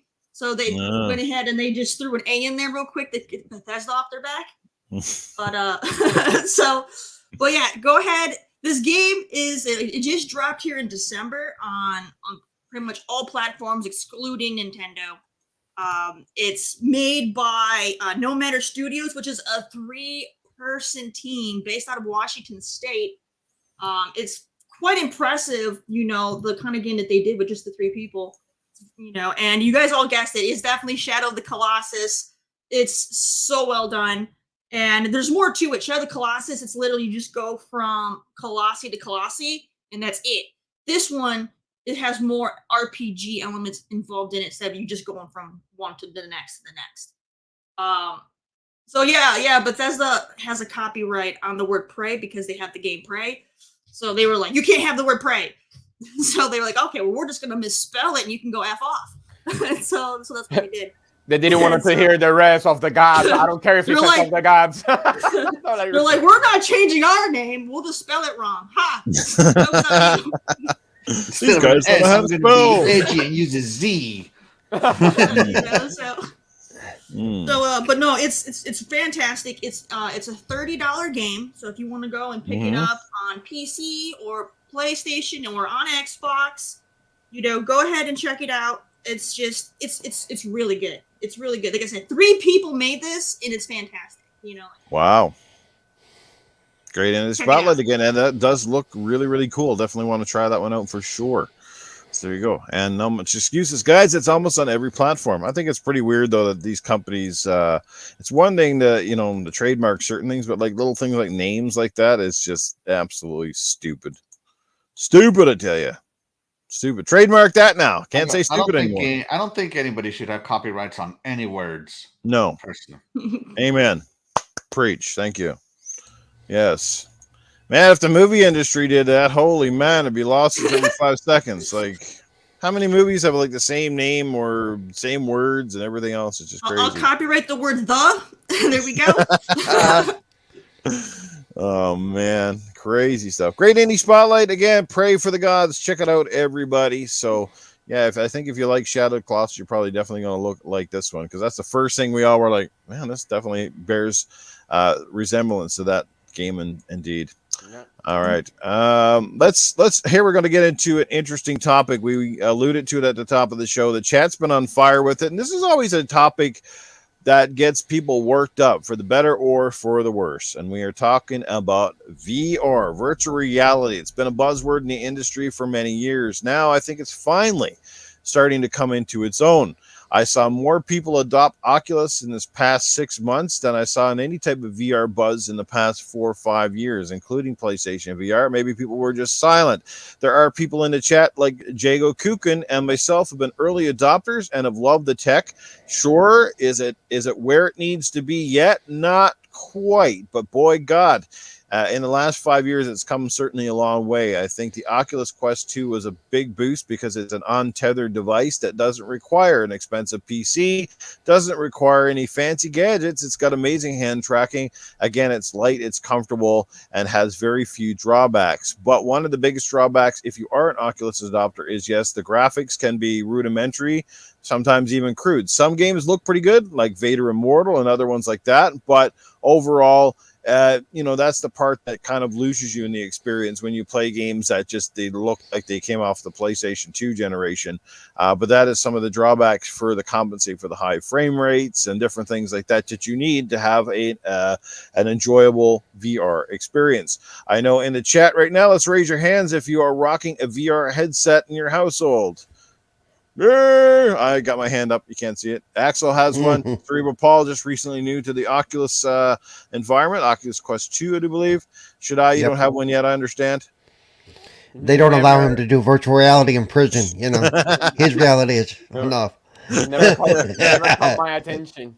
Never caught my attention. Never caught your attention. Now, I got to ask you this, then, Shaddai. It didn't catch your attention because have you tried it is the key? Because most people that are skeptical have never even put one on their head, and they're just kind of like, it's not for me. I went to a friend's house, and he let me use his PlayStation VR. I play a bit of Astrobot and also Doom which almost made me sick. So I would say just if you've only tried the PSVR, the original one, try an Oculus 2. They're totally different experiences. The PSVR is actually not as great as it was. No. It was an early starter, and it has issues, and people did get sick of it from it because of the frame rates and some other issues that it's had.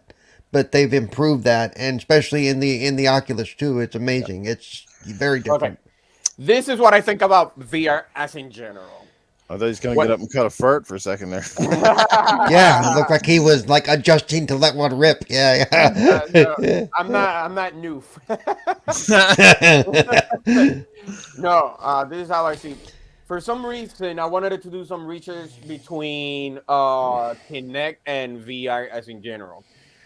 The reason why is I'm like, okay, let me see the sales because a lot of people love about the sales, and the Kinect actually sold a little bit more than the VR when it actually released, which is I think is 35. I know I have it in here. I know it was 35 million. Yep, 35 million for the Kinect and around 5 million for the VR. But that for me, this is what lets me know there's more interest when it comes to reality, virtual reality things. And what it let me know is if Microsoft decides by any chance to create a consumer-friendly HoloLens device for the Xbox, is gonna hit. The reason why is because at least we're talking about ARs in here. Just like it happened to the Pokemon AR on the phone, that it became really popular, and they actually made a demo using HoloLens and Pokemon. And VR is more like, for me, it kind of is gonna fizzle out real quick. Yes, Oculus is great and everything. But imagine, and I know they said this. I can't remember. I gotta look in the internet that they're trying to make some type of demo of Halo on the HoloLens, and that will be really crazy to have that type of experience. And I see more of when they create that. I think they're gonna push the VR away, and a new generation of AR to pretty much coming in. But that's why I don't see VR like a big deal, because I'm like, I want to see I want to deal with something futuristic. I want to deal with holograms. Right. I want to deal with holograms, not buttons. You know what I mean? We're used to the controller. We're used to the controller. You know what I mean? But what about when we try like the Minecraft, the Halos of the world? But that's just it, Shaddai. They are getting some amazing hand tracking in their Oculus. You can even navigate a lot of stuff with Oculus Quest 2 without even using the controllers. It's just all hand gesture, much like the Kinect. They're taking that technology to a whole new level. I think the naysayers outside of isn't it HoloLens will be a little bit, a little bit more than that? But HoloLens still can't replicate a VR experience. That's the thing. Like you're looking at just augmented reality, just stuff that looks like it's in front of you, but it's not really there. Whereas VR puts you in the experience. It makes that Horizon Zero Dawn experience. That's going to be amazing when you see those tall necks walking over you and they're 100 feet tall. It's going to add something that just no traditional game can bring to you. Vader Immortal was the first thing I looked at, and when Vader leans over you when you're sitting in the chair, you feel like Vader's leaning over you and you're trying to inch away because damn. I understand that, but it's like, I'll tell you this much. I said it the other night on GAD, and Titan agrees wholeheartedly. He didn't even think of it. It might not necessarily be the future of gaming per se. I'm going to guarantee it's going to be the future of entertainment.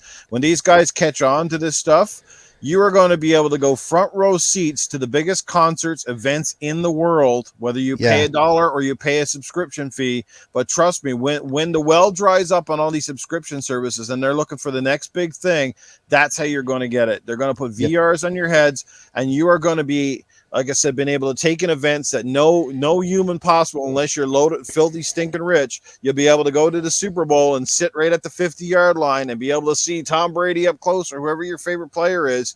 And you're going to get these experiences that nothing else can match. Gaming is going to go to a new level. And again, there will always be naysayers and there will always be those people that get sick. But I'm telling you, it's going to change. And the thing that people have to remember, and this is what always, it's not, for at least now, it is not meant to take away from traditional gaming. It never will be. You will always play with your controller and your traditional. I think there are a crowd of people that are just scared. They're scared to death that VR gets so big that people just stop making traditional games and they all spend resources to make VR. That's what I think's happening. Yeah, and from an accessibility standpoint, VR has uses outside of gaming. From a shut-in, from a disabled person standpoint, I was actually interviewed about this. To be able to go out into nature, at least virtually, and go around a lake or look at nature or go through Yosemite or Yellowstone. It's a freedom that you cannot replicate by just looking at your TV screen. Even though you're not really there, if it takes you in, like, how many times I've been playing Demio and I've almost set my controller down on that virtual table, and let me just put that, or went to lean over and lean on the table. It's not there, but Paul, you get so. You've been there when we played Walkabout mini golf, and you almost feel like you're gonna fall off the cliff, right? You look over. Oh yeah, and my God, we're standing 2 feet from a cliff here. Yep. Yeah, there and let me just a lot of them were sold, but even I'm like, okay, of all those ones that were sold this year for the holidays, how many of them are still going to be in a use 6 months, a year from now? That's what they're watching now. Right. Is what's the are people going to use it? Go, oh, that's cool, and then set it down and walk away until the next big thing comes out. That's kind of where people are right now. They're watching to see what happens. Well, and that's the thing, because the one thing that VR still lacks up to this point, I think the closest we've had has been Half-Life Alyx. But a lot of VR so far still hasn't been fully realized. And I think the part of the problem is not that the capability isn't there. I think the problem lies in the fact that most companies, because of the low install base, are afraid to take a big risk here. Because they're afraid that no one's going to buy their product. Like, we all know that every console needs a killer app. You need to have a game that sells it. And VR is no different. It needs to have a product or game that blows your mind from start to finish. And again, these things are costly. Like, do you want to make a 25-hour game? Maybe one. VR has limitations for the length of time you can play. Heck, Oculus battery only lasts about 2.5 hours at best. I'm usually not even 9 or 10 rounds of golf in with Paul and those guys. I'm already having to plug it into something, so it's craziness. But you see what I'm saying? Like, there's those limitations, and then again, you have the fact that they want to make it, but then it's like, do you invest? And I think until someone says, you know what, we're going all in and we're going to invest wholeheartedly, it's always going to have. The games are going to come off more as tech demos than actual realized games. Is what I'm thinking. So if that is the case, what's the point of investing $300 if you're going to be playing demos only? Because they're still experiencing. But Demio's not a demo. Walkabout Golf is not a demo. No. It's what Newf is saying. It's like, it's more about demo before a big game. So I'm like, so what's the point of if that is the case? What he's saying, what's the point of investing $300 for just playing demos? That's what I'm saying. Splendiferous in the chat with $2. He says VR has consistently gotten better than Sony, and that's why Sony's in. He's absolutely right. So let's get back. I want to speak. Can I speak to that as well? Because I know you're going to bring up the whole Xbox thing. I think part of what they're holding off for is they were waiting for the hardware on their side to be able to handle it correctly, because they saw that the PSVR had issues because the hardware had issues, keeping up and doing the frame rates and all that. I think we're beyond that. I would not be surprised to see Microsoft go into VR at some point in this generation if they're not already working on it, and I bet they are. because now we have machines that can handle it and do it well. They may even tie in with a pre-existing company like Oculus or something, because Right. Microsoft has deals with Facebook, which is whatever they call themselves now, and Meta. Meta. yeah, Meta, who is also tied into Oculus. So maybe, Own you know, them. but I see Microsoft taking that plunge at some point now, if they think the technology is there and that they can do it right. I think that's part of what they're holding off on. They don't want to trip this up, because this will, that would hurt. Because I also everybody said can this be on watching Gad. what they do. Everybody I can be said watching what they do. I said on Gad, if Connect 2 had been immensely popular and took off the way it was meant to take off, I don't think the reluctance would be there as much from Microsoft.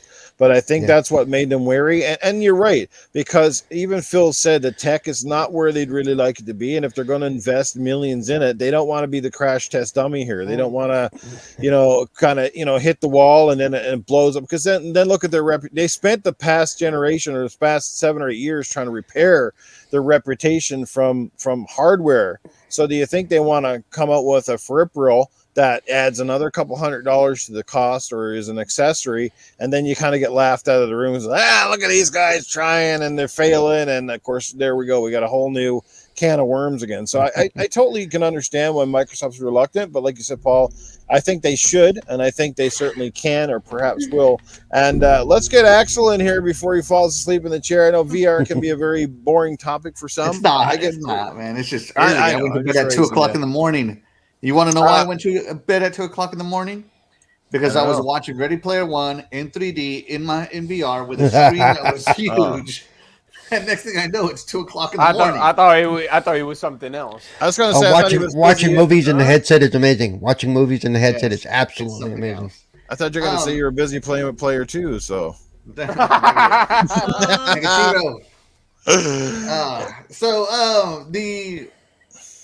I'm all in on the metaverse.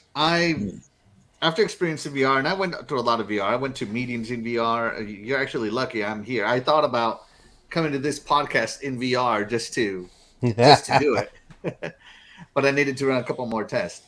And Shaddai, the naysayer, the doubter over here, the devil's advocate to us pro VR people. I'm not a doubter. If I want to start on VR, I'm gonna start something cheap, which is called Nintendo Labo. Oh my goodness. Oh my god. I'm gonna start something cheap. I mean, if before I go- $350 plus a $150 piece of cardboard is cheap to you, yay! You go right ahead. Hey. He's gonna go and get that. What was that? That viewfinder. That's his VR. Yeah. You guys The know what 3D the real, viewfinder. Yeah, there you go. you know what the real weird part is? Like, we'll get to the PSVR 2, but I think the weirdest thing overall is the Oculus Quest 2 has actually done more to help PlayStation VR than PlayStation VR has done. Do you know what I mean? Because I think for Exactly. people that had the original PSVR, and trust me, I had both iterations, by the way, because I had the original unit that had like an extra wire, and then they got rid of the pass through or whatever the hell it was, and then you had just the one wire hanging from your head, and it wasn't as heavy or as cumbersome per se, so it got better. But the PSVR 2, like I said, I found with PSVR 2, while it had the right promise, it was too technically. It was messed up in a way. It felt like you spent half of your time playing and half of your time recalibrating crap with the PSVR 2 because it didn't have really good tracking. It had to be because it was you had to use the PSVR camera for one. That was your tracking device, and then it had outdated PSVR. What do you call it? We call them. I hate to say to use The move. yeah, we had the controllers. move controllers on GAD. I'd call them something different. But you had the move controllers, which obviously came from the previous generation. Somehow they managed to salvage a whole warehouse stockpile of those that didn't sell and repackage them with the PlayStation VR, which is hilarious. Sony's like, man, boy, did we ever get lucky with that one. But there you go, right? Like I think that was the problem. PSVR was kind of cumbersome, and it left the wrong impression on some people. And some people didn't play the right apps on it as well. The thing that sold me when I first played it, the first time I booted up Battlefront, and I played the Star Wars demo in there, where you jump inside the X-Wing and you're flying through space, and you see the size of an asteroid fly right over your ship, and then of course you hear the sound. You hear the rumble sound of a Star Destroyer passing straight over you, and that was when I looked and said, this is the closest I'm ever going to get to being in a Star Wars film. I felt like I was literally there. You cannot replicate what that experience gave to me by looking at it on a YouTube screen. If you judge it based on that crap, guys, you're never going to like it. You have to put it on. You have to play the right stuff. If you got motion sickness, here's my suggestion as well. Stick with it a little bit. Don't be a wuss and jump out the first 5 minutes. Play the right games. Stick Is that with an indirect to me? Is that what you you're trying will to do? trust me. I had it Really? too. You will definitely feel better if you stick with it because you train your eyes and your mind. But if you're just gonna jump in and go like, "Oh my guts," and then So you jump back out, you're never gonna pretty get much, anywhere. if I play that, I'm like, yo, this game is good at the same time. All right, Really? here's what you do, Shaddai. All right, here's what you do. You get yourself a recurring shipment of Dramamine from Walgreens or from your favorite pharmacy, and you pop one of those bad boys in every time you want to go to VR. All right, no more excuses. We got medicine for that. Everything is solved by medication. Well, also VR has come along. Like I said, Shaddai, VR has come a long way. You need to try it on one of the newer Oculuses. So that means I know what does VR stands for. Vertigo ready then. Yeah, there you go. Real quick. VR, man. It's Let me just knock out these super chats real quick, guys, and then you can jump by. Mandingo McThickens, best name of the chat today, comes in with $5. At some point, it will be like the holodeck on Star Trek. Unfortunately, we may not live to see that. He actually has a point there. Thank you for that super chat, Mandingo. And Splendiferous, $2 super chat. The PS5 hardware is going to push the specs of that VR. I think he's also right and that's the beauty that PSVR is going for. And this is why I think the price is going to be legitimate, because the PS5 will do the hardware lifting for the device. That's the thing. It's not the headset. That's the difference between Oculus. Oculus has it built into the headset, which adds weight, and it also adds, you can feel the heat, and it's also that's what kills the battery life, is because it all operates out of the headset. PSVR does not have to worry about that. The PS5 will do the heavy lifting. They just got to worry about the lenses, and the motion tracking is all they really have to worry about. That's what will help keep the cost down. Plus, they've had how many years now to perfect, to tweak. But the key is with PSVR 2, don't launch it until PS5s are readily in homes. It's pointless to put this out and have another thing that the scalpers can go to the bank on. Oh, you can't get one of those either because you can't even get a PS5. I still think it's asinine that I can walk into Walmart and buy 101 PS5 controllers, but still can't get a console. How does that work? Is everybody out there with 10 controllers in their house and no console to play? How are you even selling games if you can't even sell them? They said, was it yesterday I read somewhere that 25% of all PS5s right now have not even been activated. What does that tell you? That's crazy. Yep. But so anyway, before you go off too far on your rant, let's get back on the topic. Okay. Yes, go ahead. I was going to mention real quick. You talked about the asteroid going over you, and we talked about, you mentioned the golf game that we play. One thing I like about the controllers is when you're in that golf game, when you hit the ball, you're not just pushing through. Your controller actually makes it feel like tactily you've hit something. Which is really cool. It makes you feel like you're really holding a golf club, a putter, and I like that. The fact that it gives you, that adds to the immersion, that it feels like there's something solid in front of you. So that's just what and I don't know if the control, when the asteroid was going over you, if your controller rumbled to give you that sense of feel. But I think if that game was available on the Oculus now, that's what would happen. Your ship would be shaking, so your controller would start shaking. So I it gotta gives ask you Terry a question real quick. Terry, after the comment that you left in the chat earlier that I highlighted, would you be skeptical? Are you going to go buy one? No. Would you be skeptical about going to a friend's house and using their PSVR motion controllers? I would be skeptical about it. I mean, it's no different than remember when people marketed the shake weight? Like, no, like you would never use that in public. So, you know what I mean? But no, I actually have a lot I want to say about VR that I want to chime in on. Go ahead. Everybody will have a chance to speak. Go ahead. All right. So, I owned the PlayStation VR, like the first one, the one that had like a bajillion wires, and you felt like you were going to trip over yourself, and it was like having a ding bowling ball on your face. And and honestly, like there was only 2 games I wanted to play on that thing. The first one was Star Trek VR, which I got and I loved. It was very so good. enjoyable. They did a fantastic job with the bridge crew thing with that. It was well done. The other one was the Robinson game with the dinosaurs. I never got a chance to play it, but I always wanted to. And then I got rid of the VR because I'm like, I'm not playing it. There's nothing for me to play with it. It's too niche. There's not enough stuff that to warrant me having it. And it was just bulky. And then a lot of the other games that I would try on it with the move sticks, the movement was always so glitchy. Like it wouldn't. The camera was bad. It wouldn't like pick up my movement, and it was just more of a hassle than anything. And the other issue that I had is I wear prescription glasses. So a lot of the time when I would wear it, I wouldn't be able to see my peripherals because it would interfere with like the frame. So I couldn't see things. And then so it was just the vision was always really bad. And then I didn't like it. But I will say that when it comes to Oculus with the new Quest 2, there's actually a company that makes special lenses that snap inside the goggles so that those who have prescriptions can have them snap in and not have to actually wear their glasses to make it more accessible, which is great. So PlayStation needs to get on that because if you wear prescription glasses, it's somewhat of a hassle because you have to be careful that your lenses don't scratch the lenses in the goggles, and it's just something you always have to worry about. And I always see VR as being kind of, it's gimmicky. VR has been around since the 70s. It's definitely getting better, but it's been around since the 70s, and it's still not where it should be. So that's something that people should take in consideration. Just like when it comes to like 3D.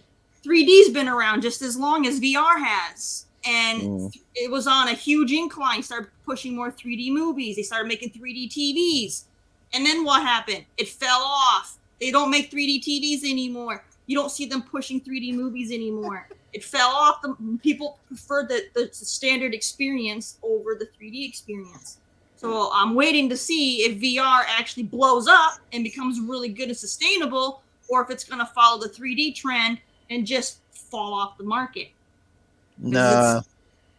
3D compared to VR is not even close in my opinion. VR is a totally different experience. Like can you imagine a movie in VR where you're in say you're in the Matrix and you're actually sitting in like a car as opposed to just watching something that looks like it's a little bit 3-dimensional?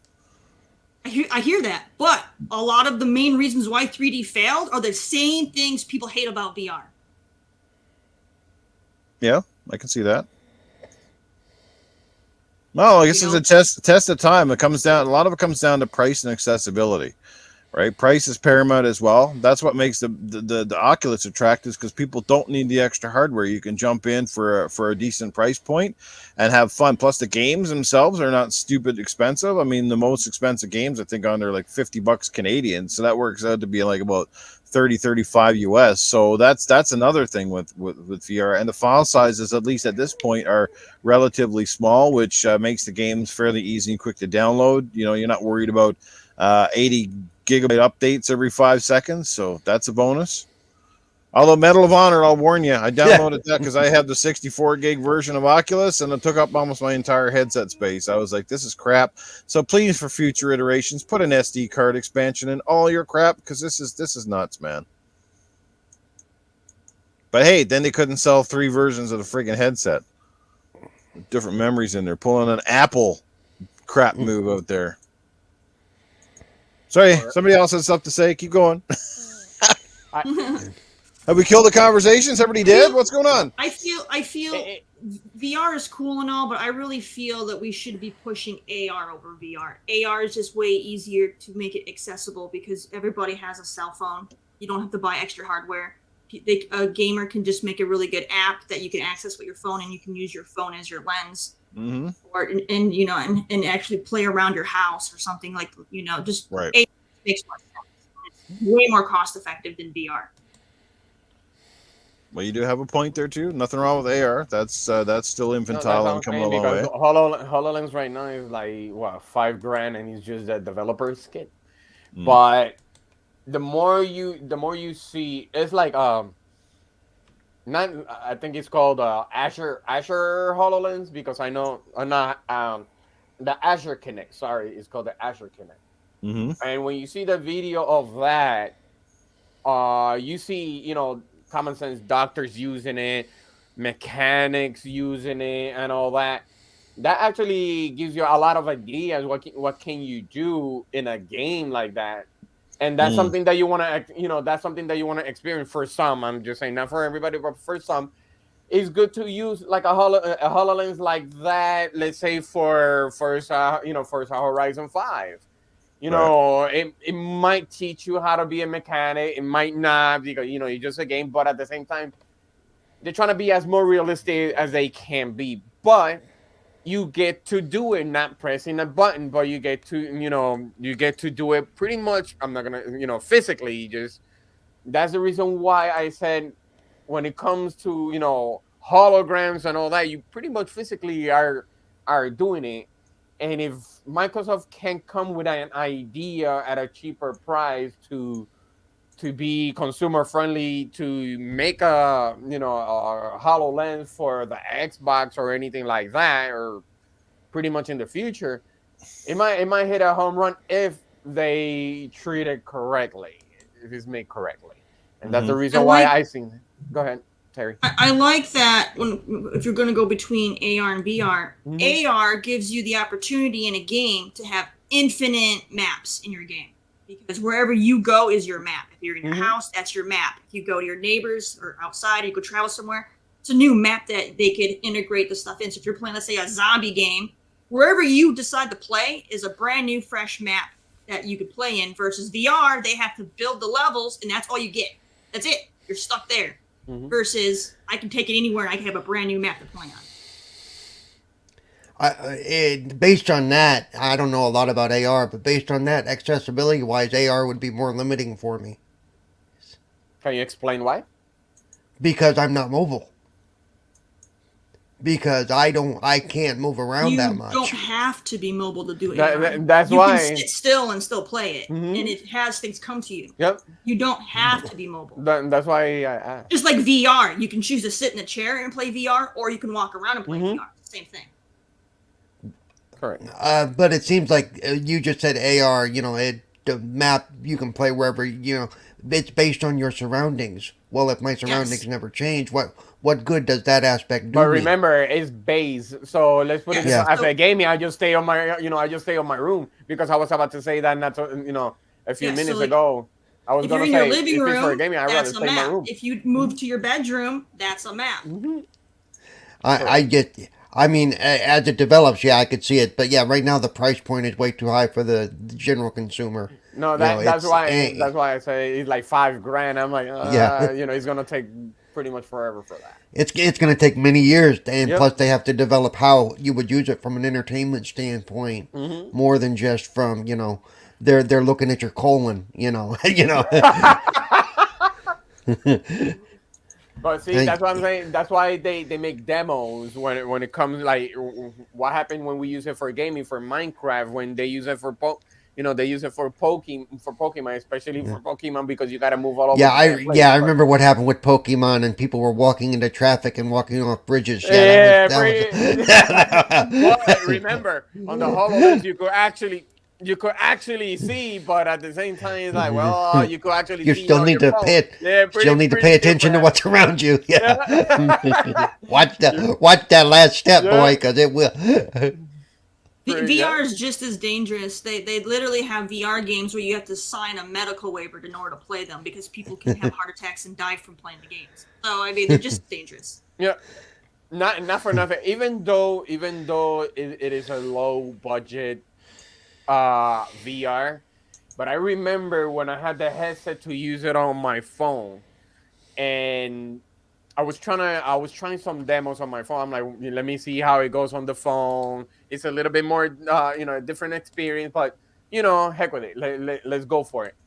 And there was a video. I guess the guy was in some type of savannah or something like that. But I know it was floating on the water for some reason. But I gave it to my kid's mother, my wife, and she almost like, I can't, because I'm like, she's going like this, like, I feel like I'm drowning. and she almost turned red. And I'm like, yo, this is just a VR. Like, no, this is not for me. So a lot of people is like, they're not good when it comes to VR because it's so real. You know, that's the purpose of it. But for some, it's like it's so real that it could have some health issues when it comes to that. So, Mhm. yeah, that's depending on the person. Yeah. But yeah, I really would like to have some AR a little bit different from VR, but let's see how it goes. Yeah. Well, like I said, it's just amazing because, like I said, you play a game like Resident Evil 7 regular, you play it in VR, and it just becomes something entirely new. It takes a standard game and brings it to a whole new level of experience.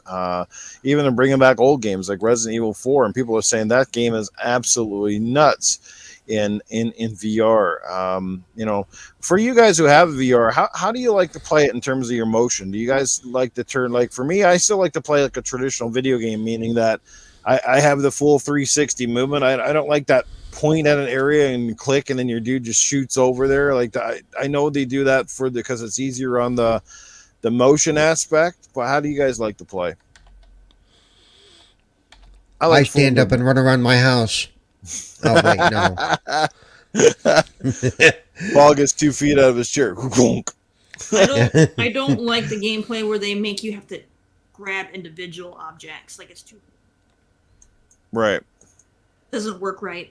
They need at least it's too early for them to be pushing games that do that. There's a bunch of VR games where you have to try to pick stuff up, and it's just complicated.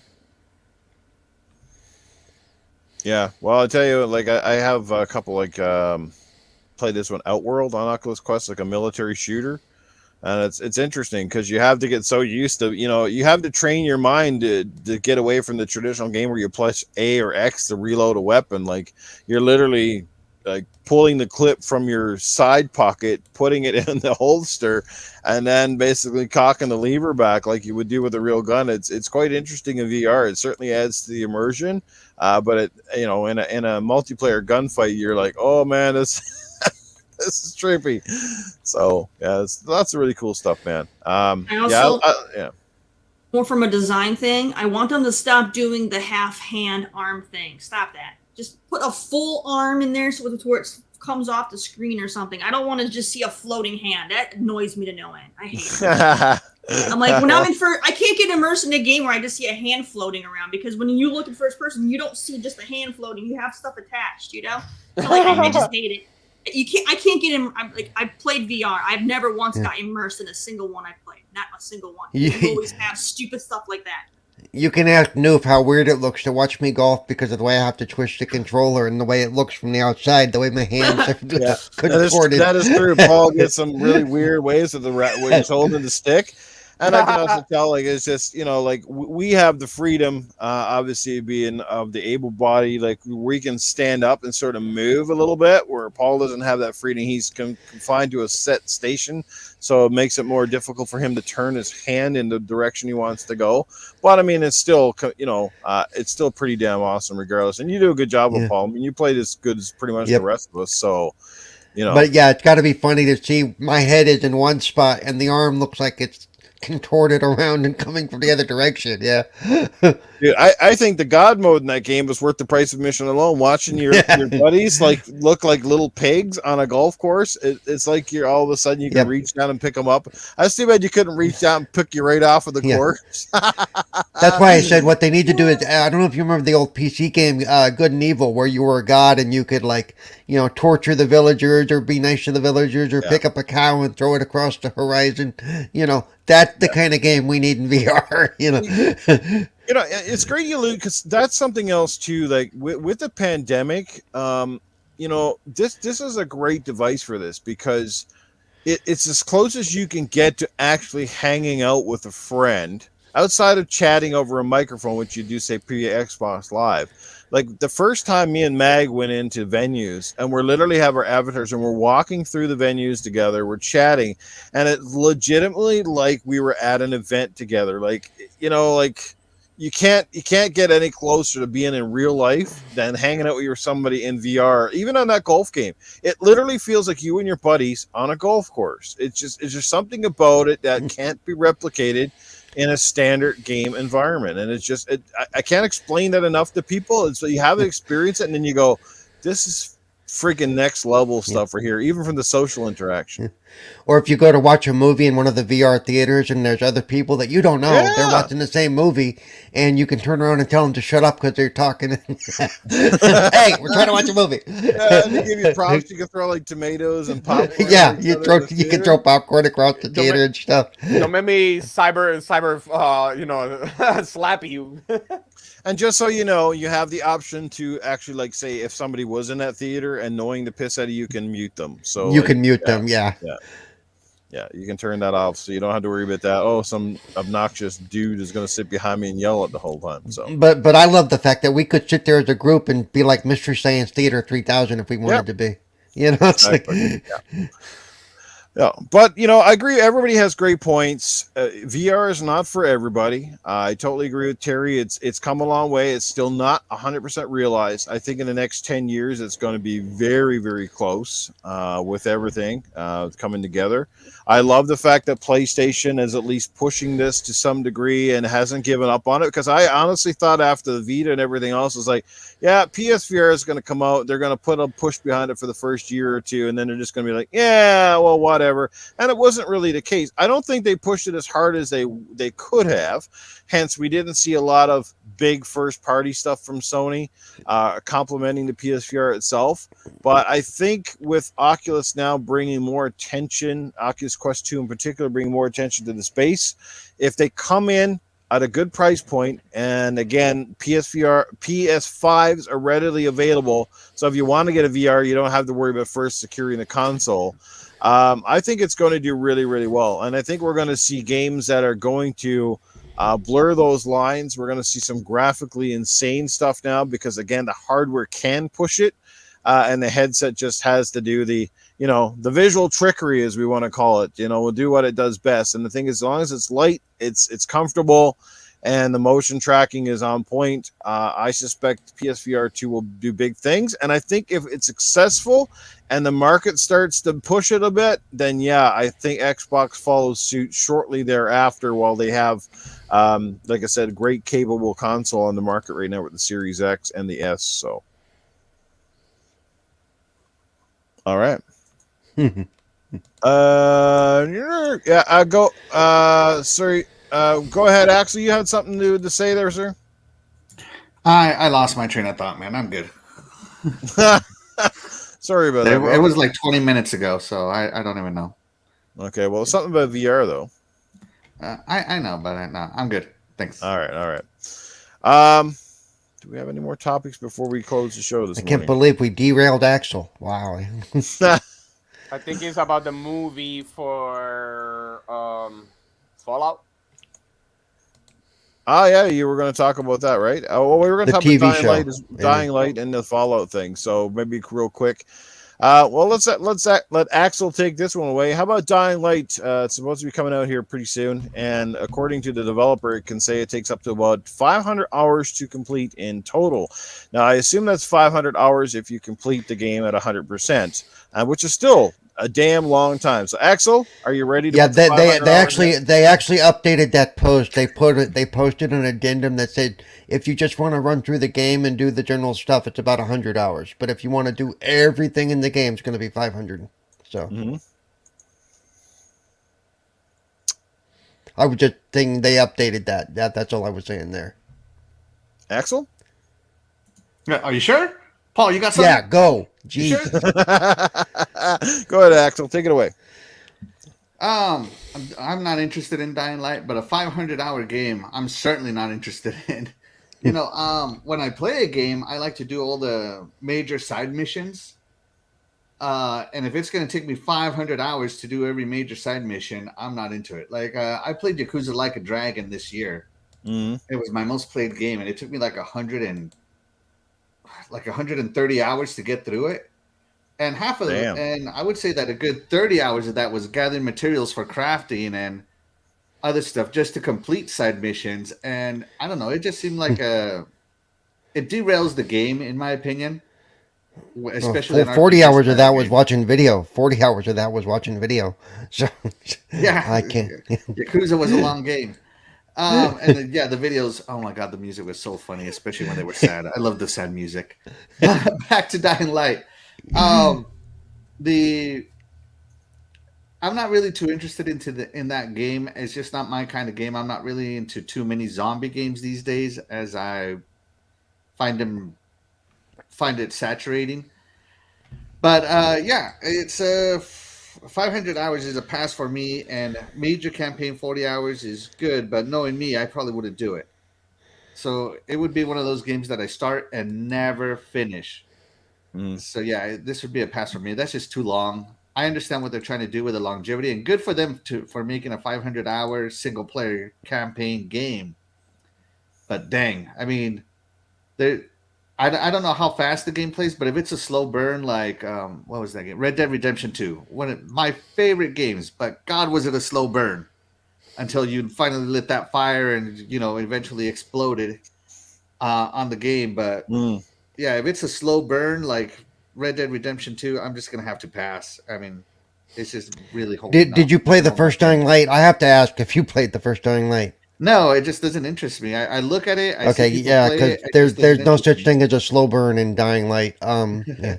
I mean, unless the corpses are on fire, and also slow burn is what it works better. Also, it does have co-op as well. I believe it was up to 4-player co-op, if I recall, but I could be mistaken there. I know it was because I actually had to have a friend help me get past some parts, so it's not strictly a single-player game. Let me ask you this, Axel. Do you think they should be using the 500 hours as a selling point? I mean, I guess for a really diehard Dying Light fan, I can get it, but to me, that's more of a turnoff when you see that. It's like, oh boy, because it's going to get it's going to get obviously misconceived. Because the first thing I thought was, oh boy, like 500 hours. I'm like, I can't even play a game for 40 hours, let alone 500. 500 hours for a game, even with 4 players, like we're in the right now generation, we got to get everything in right now, and I just don't see it. I don't see me playing co-op with my friends on the same game for 500 hours, and I am a co-op gamer. It's just not going to happen. It's not a good selling point in my opinion, unless they're making it an MMO, which MMOs is typical to No Life. I just don't see it. No Life. Yeah, you got to No Life and MMO to get good at it. Yeah, pretty true. I mean, 100 hours is like that's pretty good. But in the day of so many games and having so much to play, especially with Game Pass, I just don't understand. Again, if you buy that one game per year, I suppose I can see the justification for somebody that loves Dying Light, and that's the only game they're pretty much going to buy for 6 or 7 months. But outside of that, it's like, why even spend the development effort of adding stuff to the game when, say, 90% of the players are going to play it are never even going to attempt it or complete it? That's my point. Yeah, I just don't see it. Like I played The Witcher 3, and The Witcher 3 took me a while to get to like it.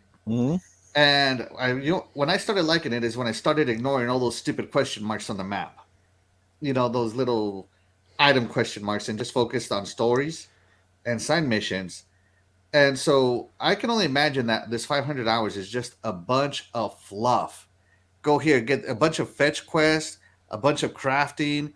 Like, oh, hey, I got to get this made. Oh, okay, that's going to take 20 real world hours for me to get that out. And you can only make one a day. I can only see fluffing out 500 hours that way. That's my opinion. And I don't like it. I'm going to pass on the game, and I'm certainly passing it on it now that it's 500 hours. Who else wants to jump in here?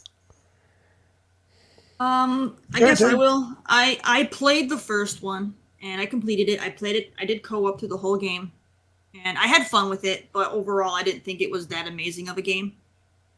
I had a lot of issues with it. Mostly the AI was just dumb.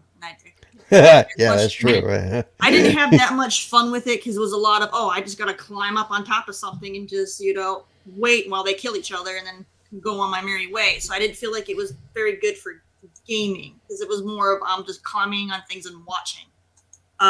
So I don't know. I'm not that interested in this next one. Now, if it goes on Game Pass, I'll for sure play it in co-op. But if it's not in Game Pass, I'll probably pass on it.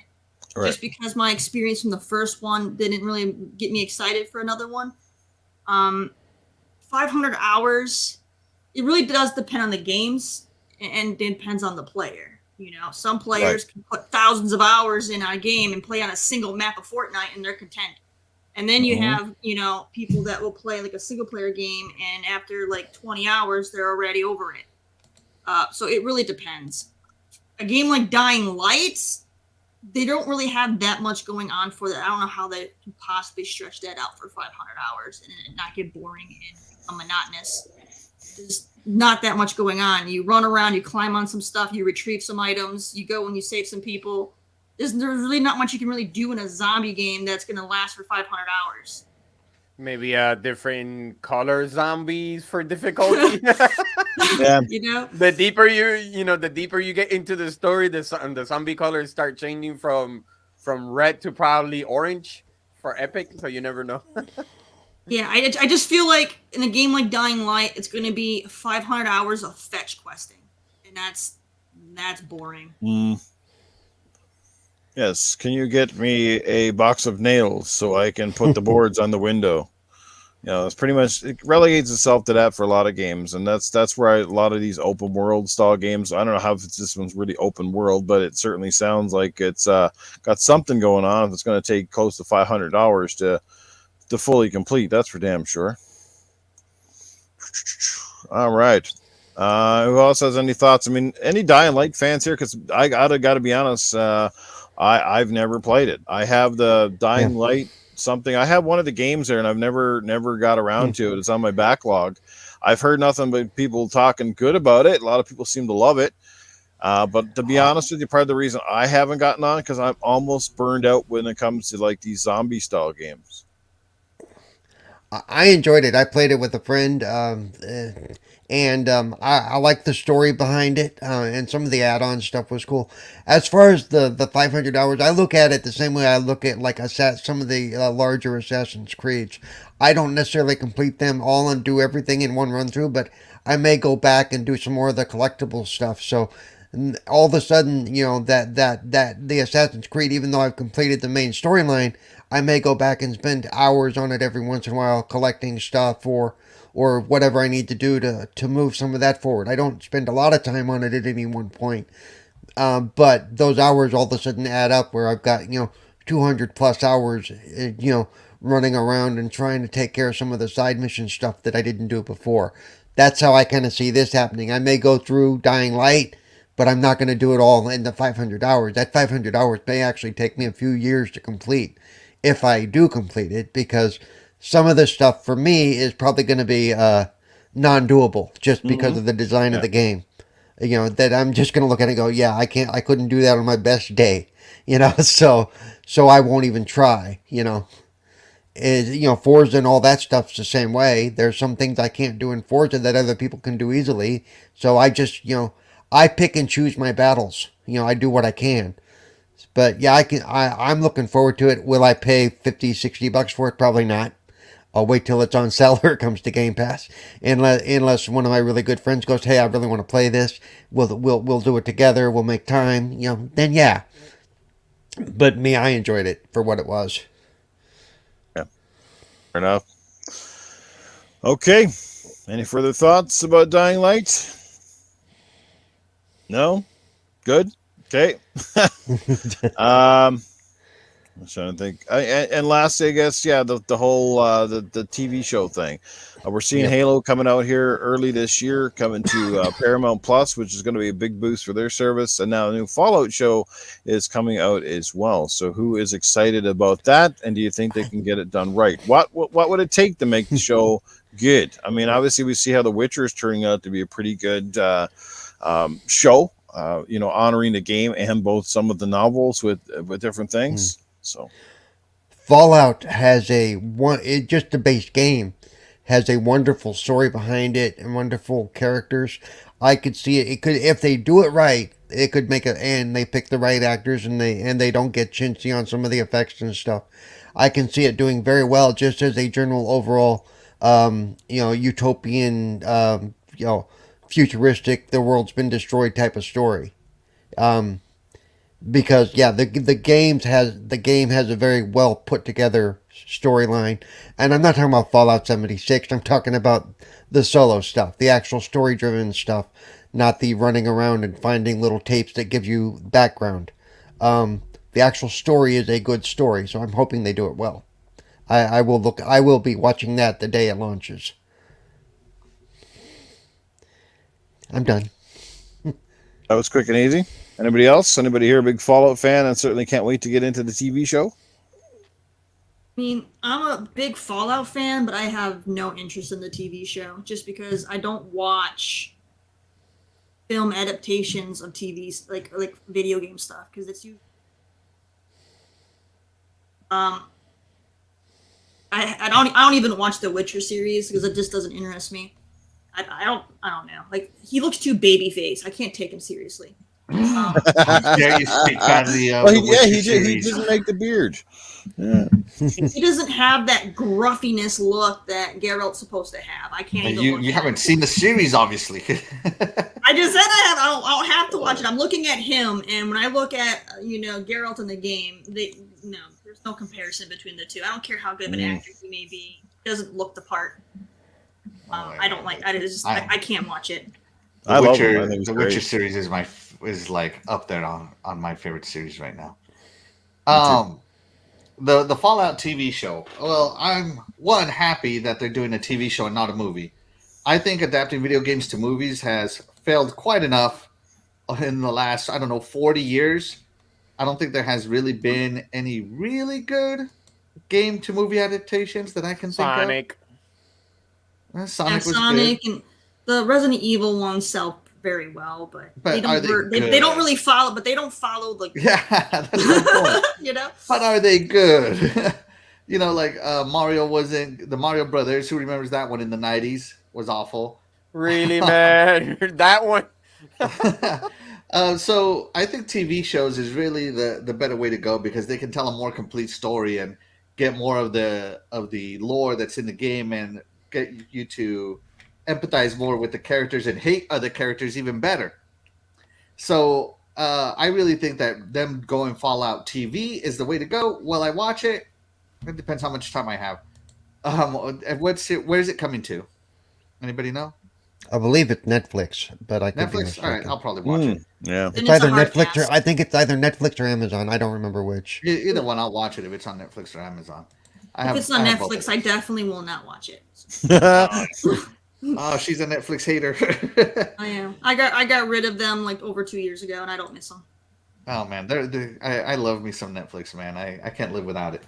But yeah, I'm probably gonna watch it just to see if it's any good or not. The Castlevania animated series on Netflix is pretty good, especially because they did 3 seasons, Yeah. I believe, just on Castlevania 3, Mm-hmm.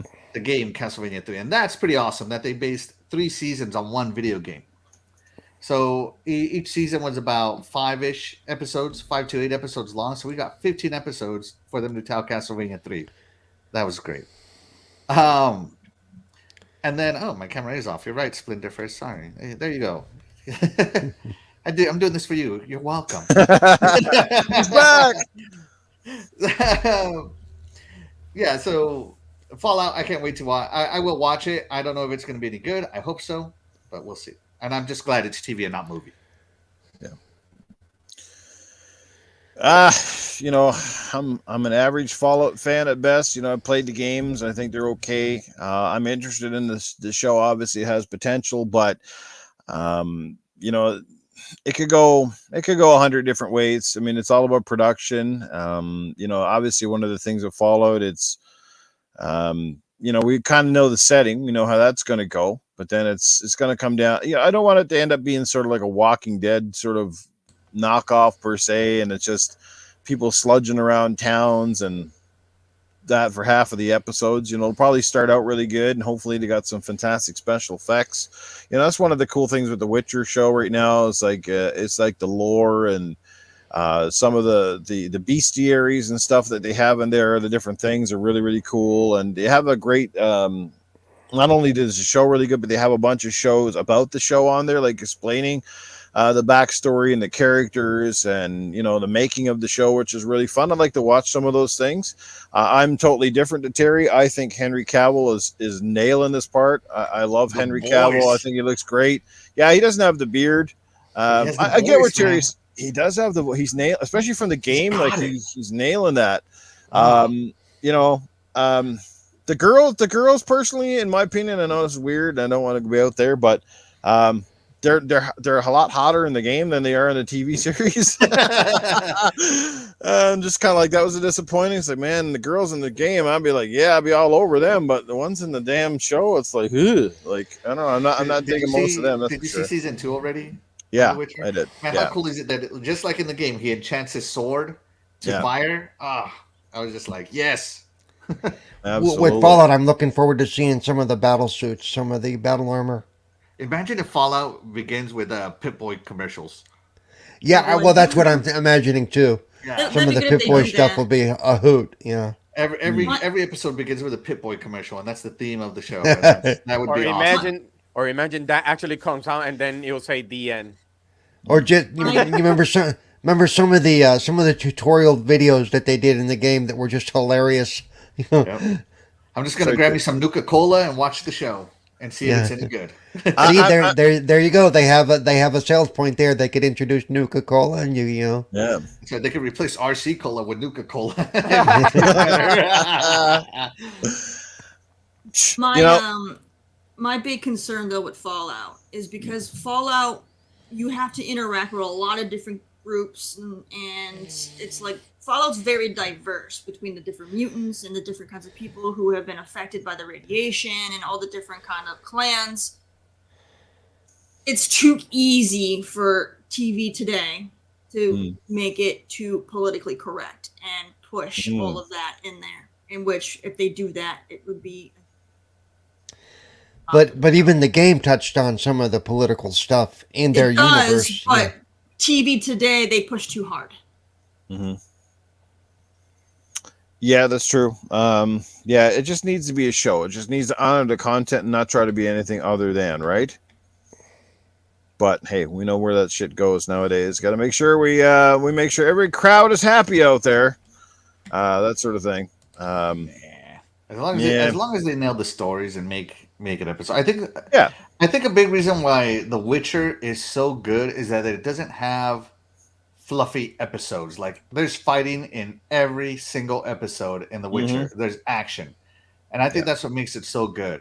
You know, they don't spend an entire episode, I don't know, doing some weird narrative talking for an hour. That would suck, in my opinion. Like Walking Dead? Nothing didn't used to be like that. No, entire seasons where like you had the first episode and then you have a whole bunch of filler and then you have the ending that's amazing and it's just a whole season of nothing.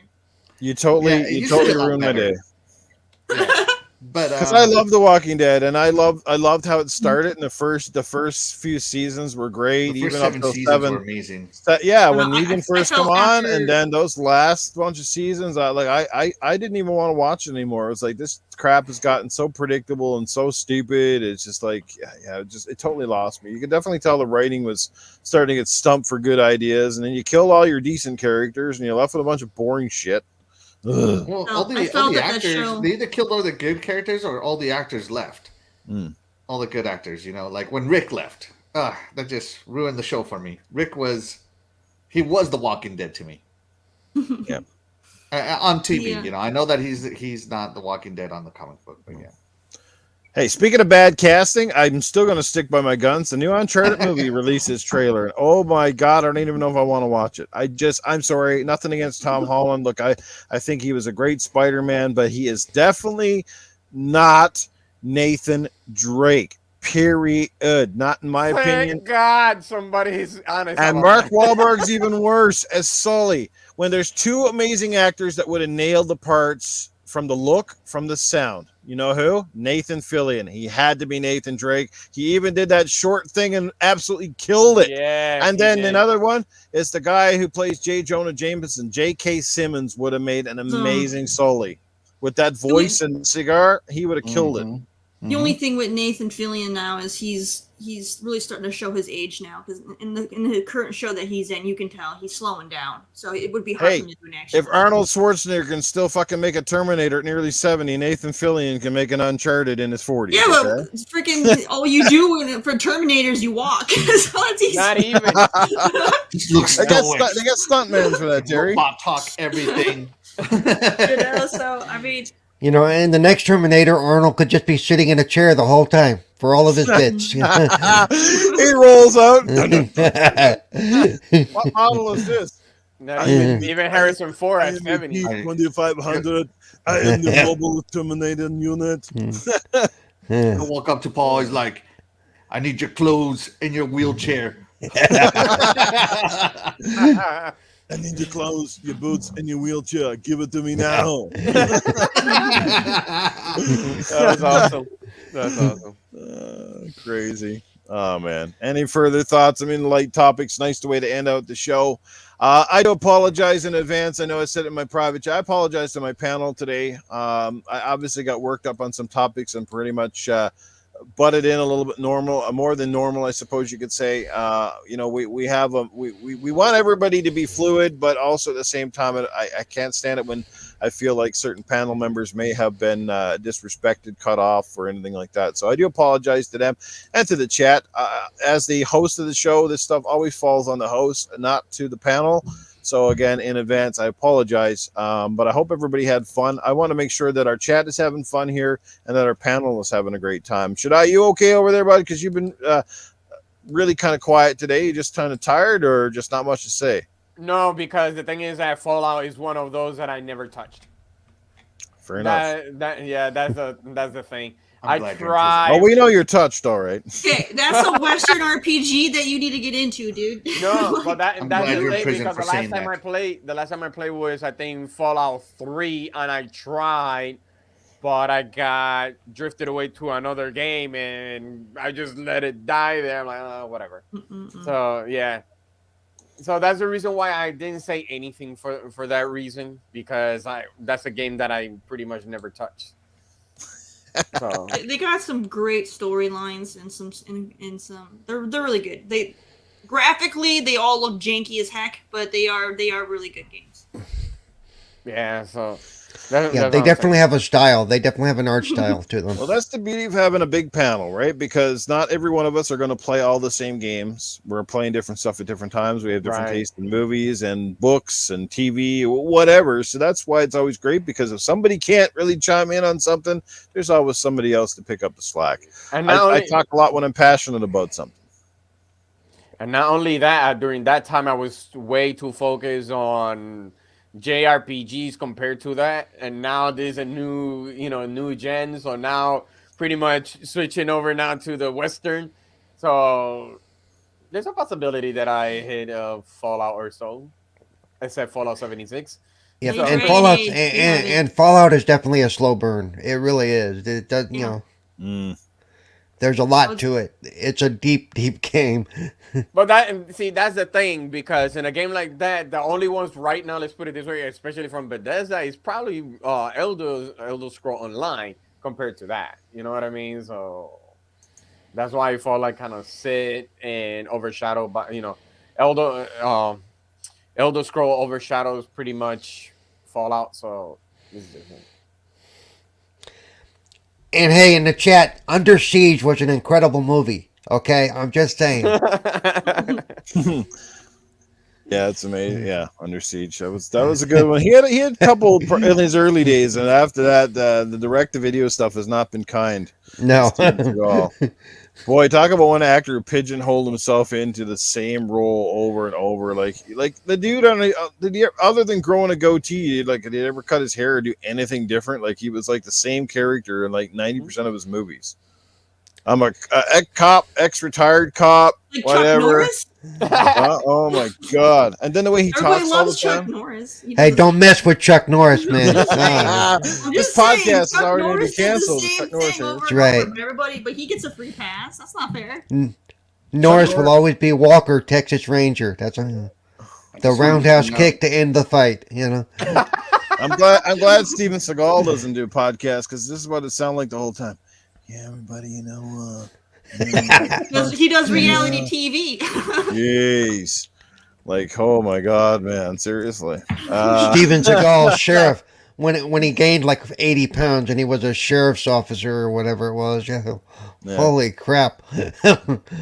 Yeah, there's a reason Seagal hasn't even been in Stallone's The Expendables. We get Van Damme. Don't worry. We get Van Damme back. Get Van Damme. Oh, shit. Well, anyway, I think that's about it for the show today. Big thank you to the chat, our amazing panel. Big shout out to Splendiferous. We got Jago in here. Gina is in the house. What's going on? Jesse Darby hanging out with us. Our good brother HDK from the original Next Level Gaming podcast has been here this morning. Good to see you as well. To everybody that's been here, Doggy Dog, especially, you're always here, brother. Crispy Rambo. The list goes on. You guys are amazing. Great chat overall. We hope that you have enjoyed the 30th episode of the podcast, but now it is time to get to the finale and let these folks get out of here and enjoy the rest of their Sunday. We will start with the man at the bottom of my screen, Eternal Shaddai. Let people know what's happening and where people can check you out. Okay, people can check me out on Twitter at Eternal Shaddai. Same as the Xbox console at Eternal Shaddai. And I'll be streaming here and there on Twitch. Lately, I have not because I've been busy. But other than that, it was a great podcast today. Until the next weekend. Cerebral Paul, let people know what's happening with you, my friend. And again, thanks for the community game night last night. A lot of fun. Yeah, it was a lot of fun to shoot you and drive missiles and lasers up your butt. Yeah. Let's see. So late in a couple hours, you can find me on the Flamic Experience today. Tuesday, you can find me Retro Renegades. Wednesdays, we're bringing back midweek gaming on the Stubbs Cast. So we are starting up for the new year, starting Wednesday night, or at least Wednesday. Yeah, it's going to be late in the UK, but early for me. And then the Thursdays, of course, is 4GQ TV.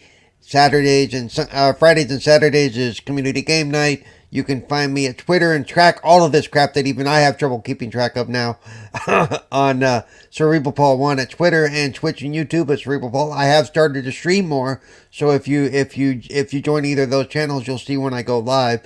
I may even do that today. I started playing Mass Effect 3 for the first time in a long time. In fact, it's so much so I don't even barely remember the game, so I'm enjoying it again. So there you go. So it was a great show today, lots of fun, and I'm gonna go try and have some food before my next show. Mm-hmm. Gotta get some fuel. All right, and let's get up to Axel1324, who has one of the funnest podcasts that you can listen to on a Friday night. Tell us more about that, and where people can check out your content, Axel. Yes, thank you, Newf. I'm Axel1324. You can follow me on Twitter and on Xbox, Axel1324, just like you see it spelled right here. You can find me on YouTube and on Twitch at Axel1324 Gaming. I am the host of the iconic video games podcast Friday night with Doggy Dog 420 and Princess Zelda, where we talk games only. No consoles, no services, only the great games we played and look forward to playing. There you go. Right to the point. And coming back over to last but not least, CoolCat Terri, who I'm still not quite used to seeing her with, bikes and windows in the background. She's always had the backgrounds and stuff, but hopefully, I guess in a few months, things will be back to normal, I suppose, Terri. But tell us where they can catch up with you. I was even busy with Just a Glimpse and a few different things. I have, and my closing date on the house is the 31st of this month. So as long as nothing goes wrong, hopefully by next month, I'll, start getting set up in my permanent living place, so it'll be great. February 1st party at Terry's house. But all right, so Just a Glimpse is my podcast that I work on. It's been on Spotify and Apple and Google and all that stuff, but I'm actually premiering the beginning of season 3 today. It's actually going to be going up on YouTube here in about 20 minutes. It'll go live, so if anyone wants to check it out, please do so. I am taking a huge risk on this. I've decided to try to take the show and make it more controversial, so we're gonna see how that goes, because I expect it's gonna cheese some people off. But you know what? There's certain things that need to be spoken about more, because we hide from things. Like, I'm gonna start shining on the light on things that people don't want to talk about. And so go ahead and check that stuff out. And then you can also catch me. English is tough sometimes. Catch me over on Twitter at CoolCat_Terri. And you can always stay up in with all the newest indie game news, because I always retweet anything that looks interesting for that stuff. So there you go. And you guys always know where to find me in the gutter as usual. But yes, when I'm not in the gutter, I'm on Tuesday nights with which is Gaming After Dark, with my phenomenal panel there of Titan Drago and Middle-Aged Game Guy. And when I'm not on that podcast, I'm on this one with these lovely folks who already just did their outros. So we'll see you back here again next week for episode 31. We'll perhaps have a guest with us next week, maybe.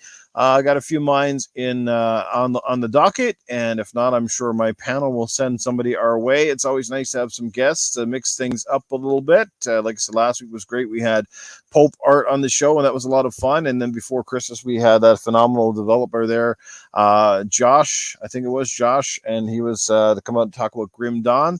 Terry's been playing quite a bit of that. But that's it for me. And when I'm not on the podcast, Saturday nights, guys, community game night. Usually, if I'm not hosting, Cerebral Paul generally picks up the slack between him and Denitro. Last night's community game night was amazing. And you guys really missed out on some great matches. We had some Gears of War 5 going to start things off, and we followed that up with some Star Wars Squadrons after that. And I'd never played Squadrons multiplayer, so it was a bit of a learning curve for the first few matches. After that, I settled in and started doing pretty well. Paul was pretty damn good at the game. And like I said, I couldn't shake him. He was on my ass like toilet paper. And but it was a lot of fun. We had a good time. Talking Gears about 5 prison was awesome. Talk. Yes, and it is really nice to play Gears 5 when I'm not the one with the worst damn ping in the room, and I don't take me 5 shots with every Nasher to kill somebody. That's really refreshing. So there you go. People can see that, Newf can lay it down on Gears, baby. Come at me with that. But yeah, good times. A lot of fun. And like I said, community game night Saturdays. Keep an eye out on Twitter for when those are going down and what games will be on the docket. Outside of that, everybody, have yourself a fantastic Sunday, and hopefully you'll get back to gaming. Oh, and one last thing just before I go. Again, our thoughts and prayers go out to Spooky Sprocket, our brother. He has fallen. He is in the hospital. That's all we know. He has he's been in an induced coma. He's had a lot of swelling on his brain. Sounds like they're saying from some sort of impact. We just don't know if that was falling on the floor, perhaps, or hitting his head on something during the holidays. I mean, the last I saw, the guy was singing. He was singing on microphones and looked as happy as piss. And the next thing you know, he's in the hospital. So that's how quick life can change. We wish him well. We hope that he recovers and gets back to it. His fiance, Trinity Warrior, gave us an update and said they have a little bit of positivity. Apparently, they brought in one of his loves, which is music, into his room, and there is some activity there. So that's a good sign. It's when you don't get no activity after a long time, it's not usually good news. So we are thinking about you, Spooky, and Trinity, if you're listening. We wish you well. Can't imagine what it's like going through this, especially when you can't even be close to somebody that you love. So all the best to everybody. And again, that's to keep life in perspective, because that's how crap can change in a hurry. So we wish him well, and God bless. We hope that we don't end up losing another amazing talent in our community. So Spooky, get well, man, and hope to see you back on this podcast or GID in the future. Any further thoughts? If not, we'll take off. See you, everybody. Take care. Take care. Bye. Have a great day.